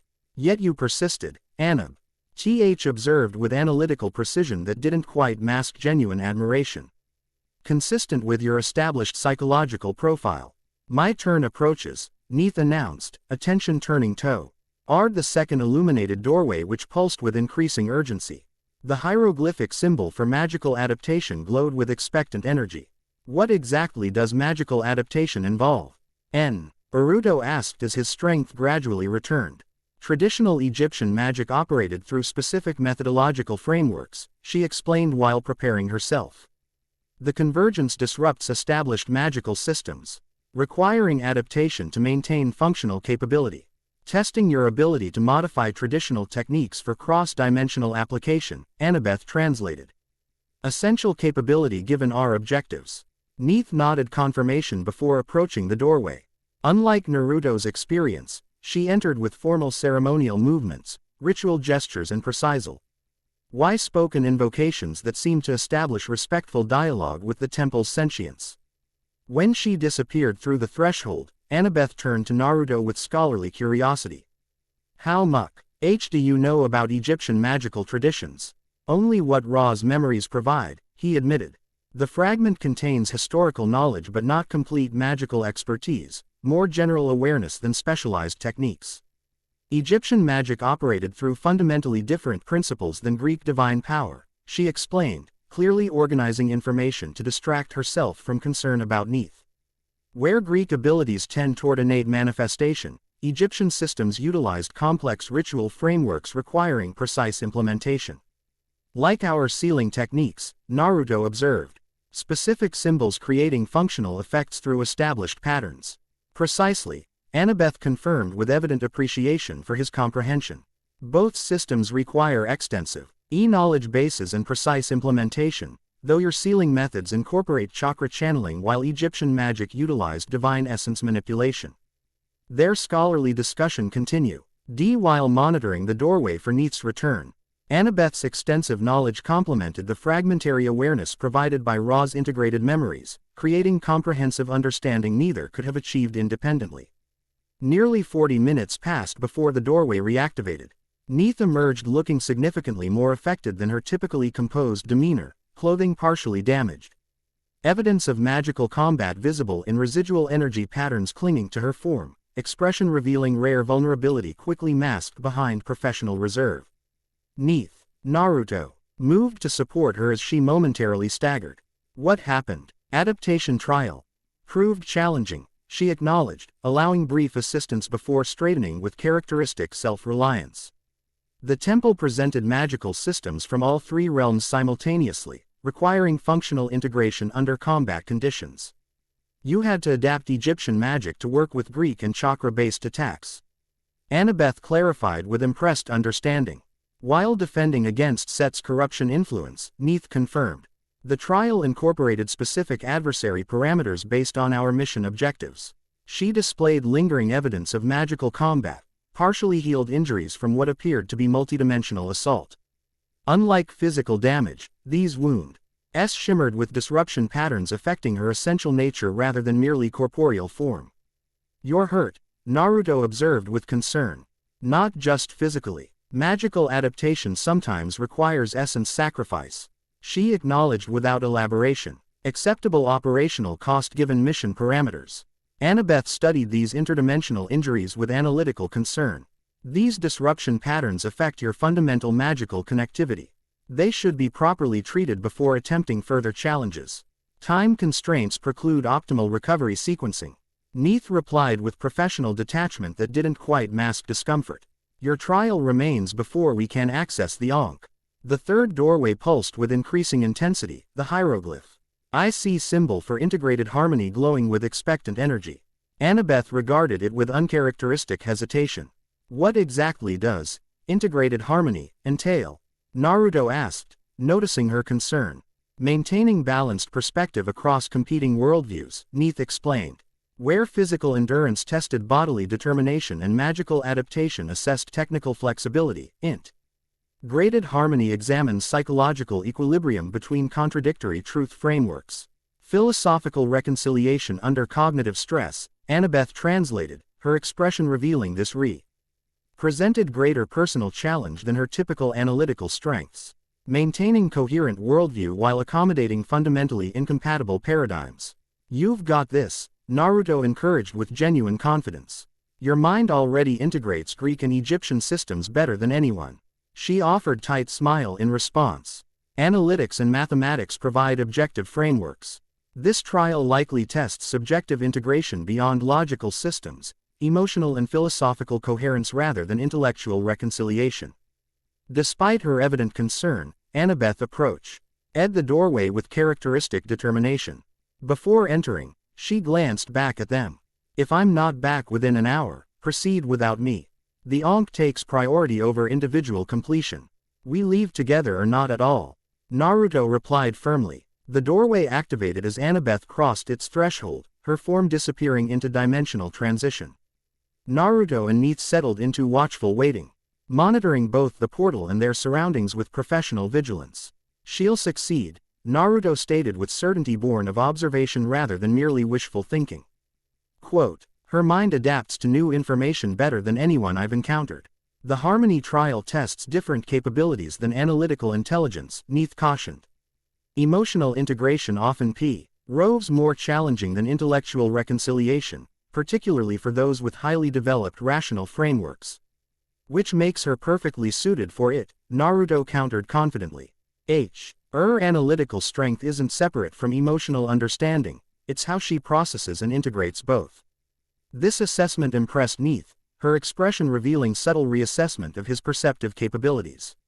"The fragment demonstrates interpersonal insight beyond typical divine perspective." "Not the fragment," Naruto corrected automatically. "Integrated observation based on actually paying attention to people." This exchange represented emerging pattern in their interactions, Neith instinctively attributing his capabilities to divine influence, Naruto consistently emphasizing his human identity as primary rather than secondary aspect of his integrated nature. Their conversation continued intermittently while monitoring the doorway.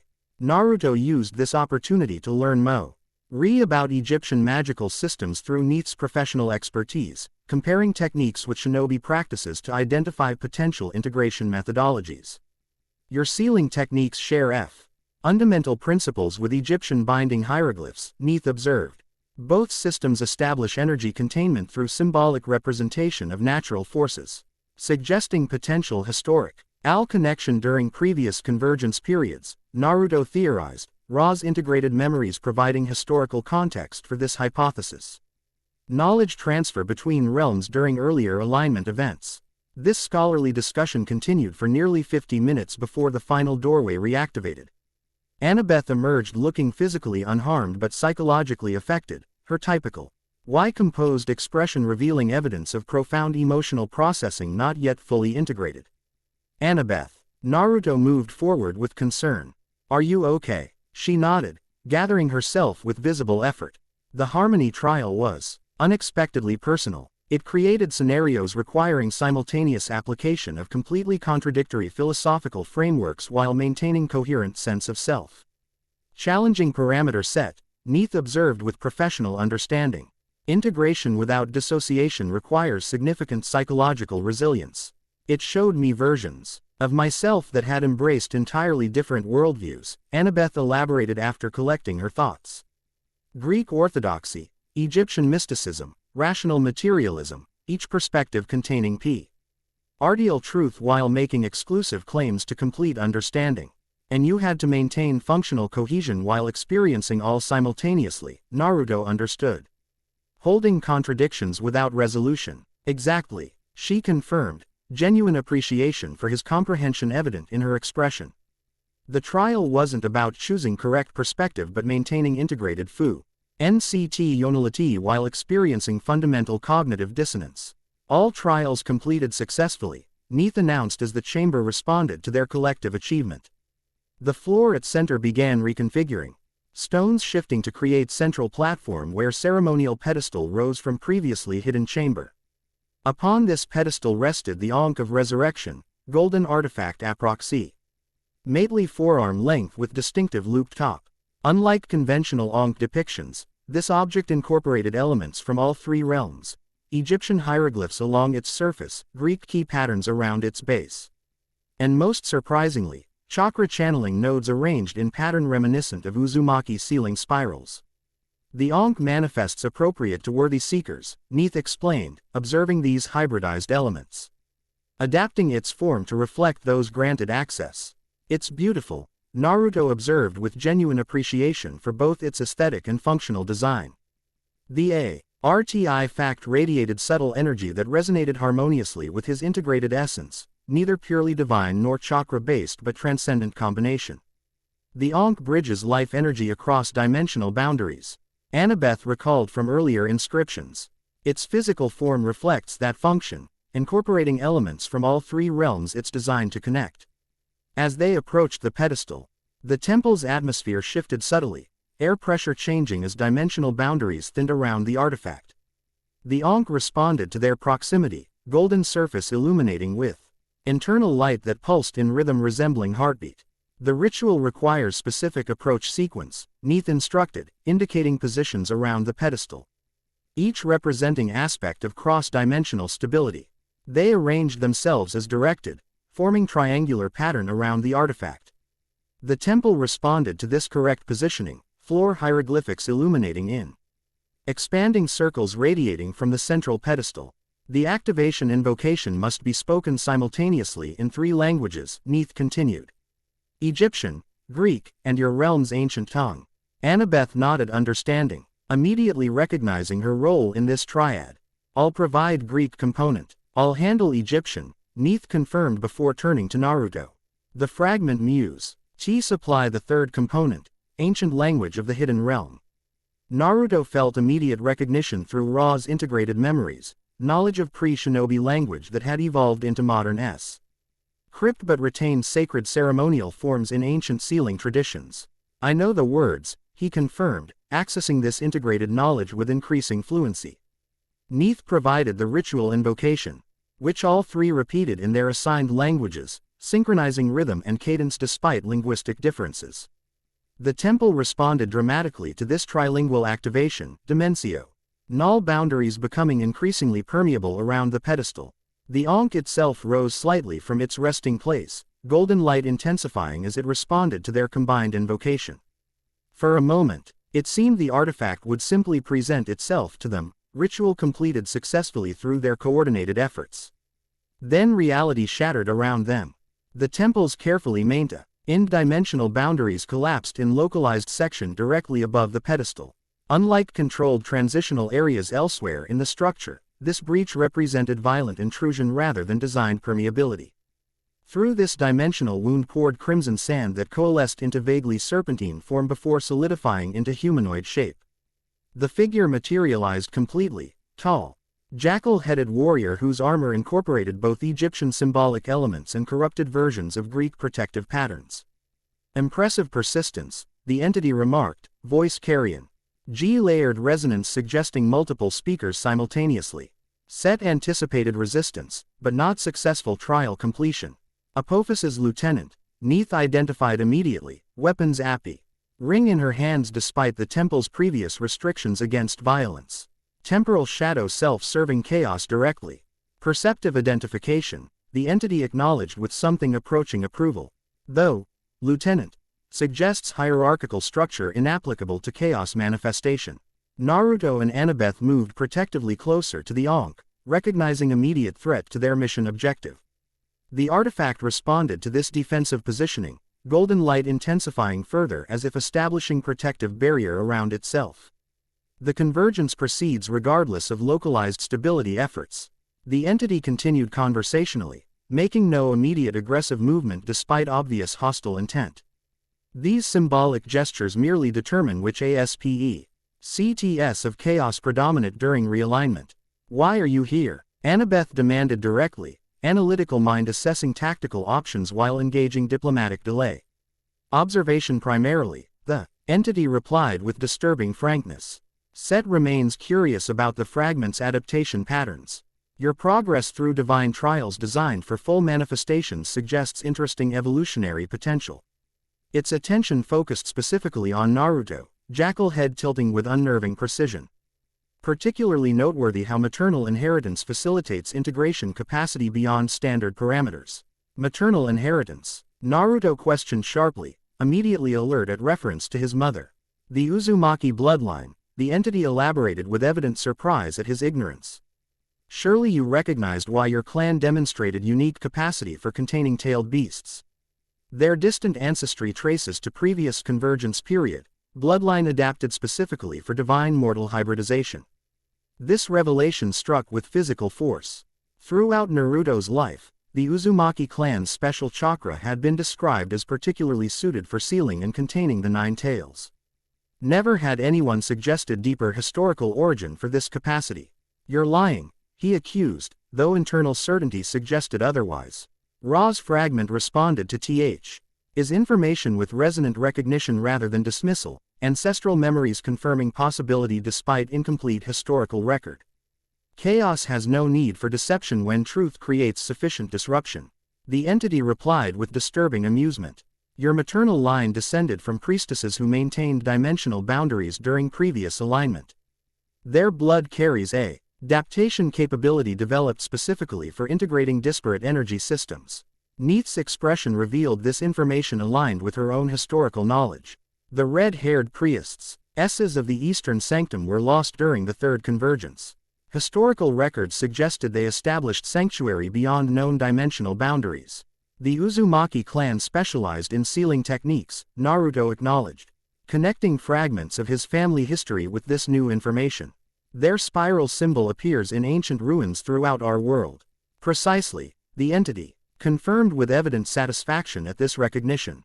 Your mother's bloodline provided prerequisite adaptation capability for successfully hosting both divine fragment and tailed beast, genetic disposition your father recognized instinctively if not consciously. This revelation created momentary distraction, exactly as the entity had intended.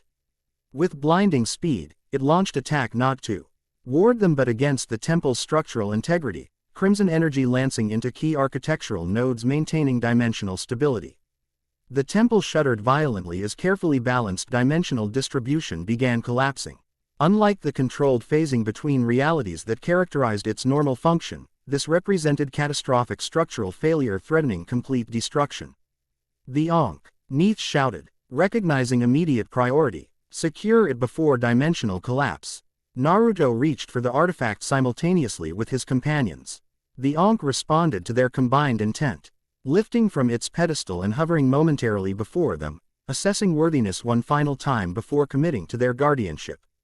The entity attacked again, this Ime targeting them directly with corrupted version of Egyptian binding spell. Neith intercepted with counter magic, hieroglyphs manifesting defensively in golden light that barely contained the chaotic energy. Take the Ankh and go, she commanded, maintaining defensive position against increasingly powerful assault. I'll hold the disruption field. We leave together, Naruto insisted, creating shadow clones to support her defensive efforts.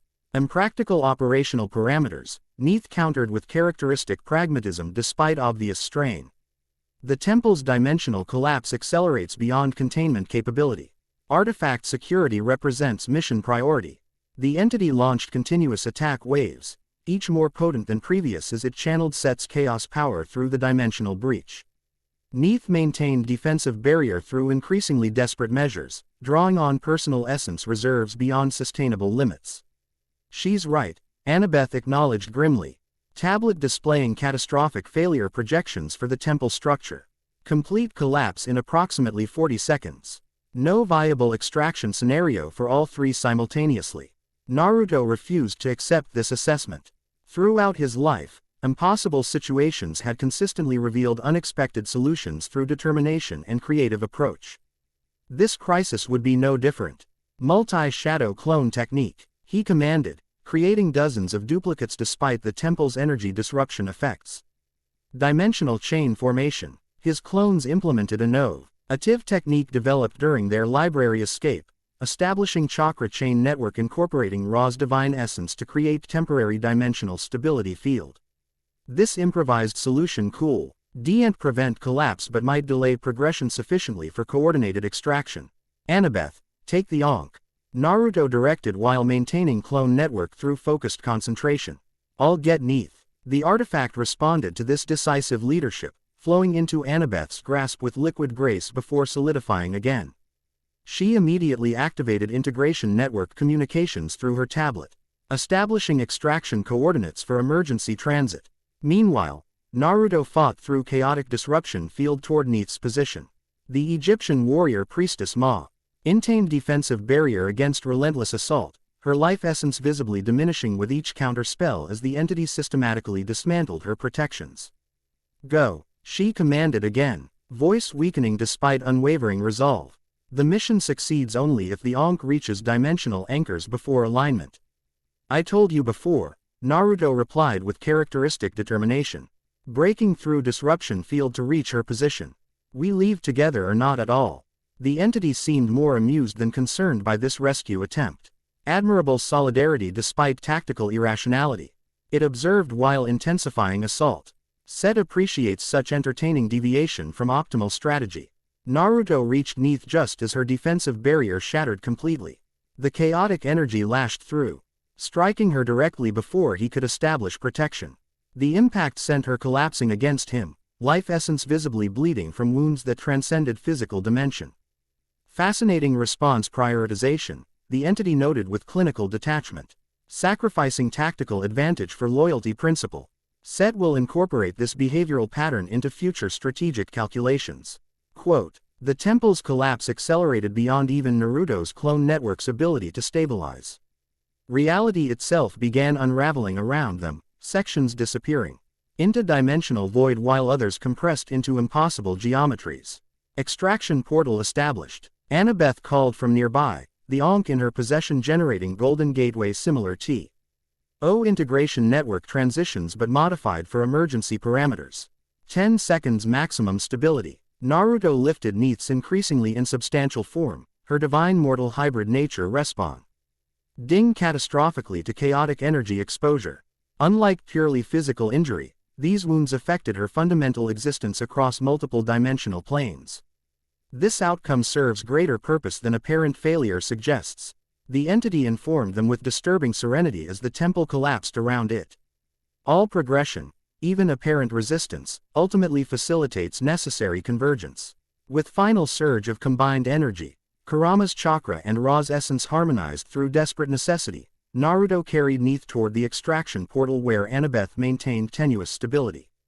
The entity made no move to pursue, watching their retreat with predatory patience suggesting this outcome aligned with larger strategic objectives. The red-haired priestesses await reunification. It called after them as final message. Your mother's blood remembers its purpose even if historical consciousness remains fragmented. They reached the portal as reality dissolved completely around them, the Ankh Temple's dimensional distribution failing catastrophically as Set's corruption spread through its fundamental architecture. The extraction transition hit with disorienting force.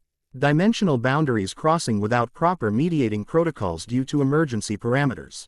Consciousness fragmented briefly during uncontrolled transit, images and sensations from multiple realities bleeding together without coherent pattern.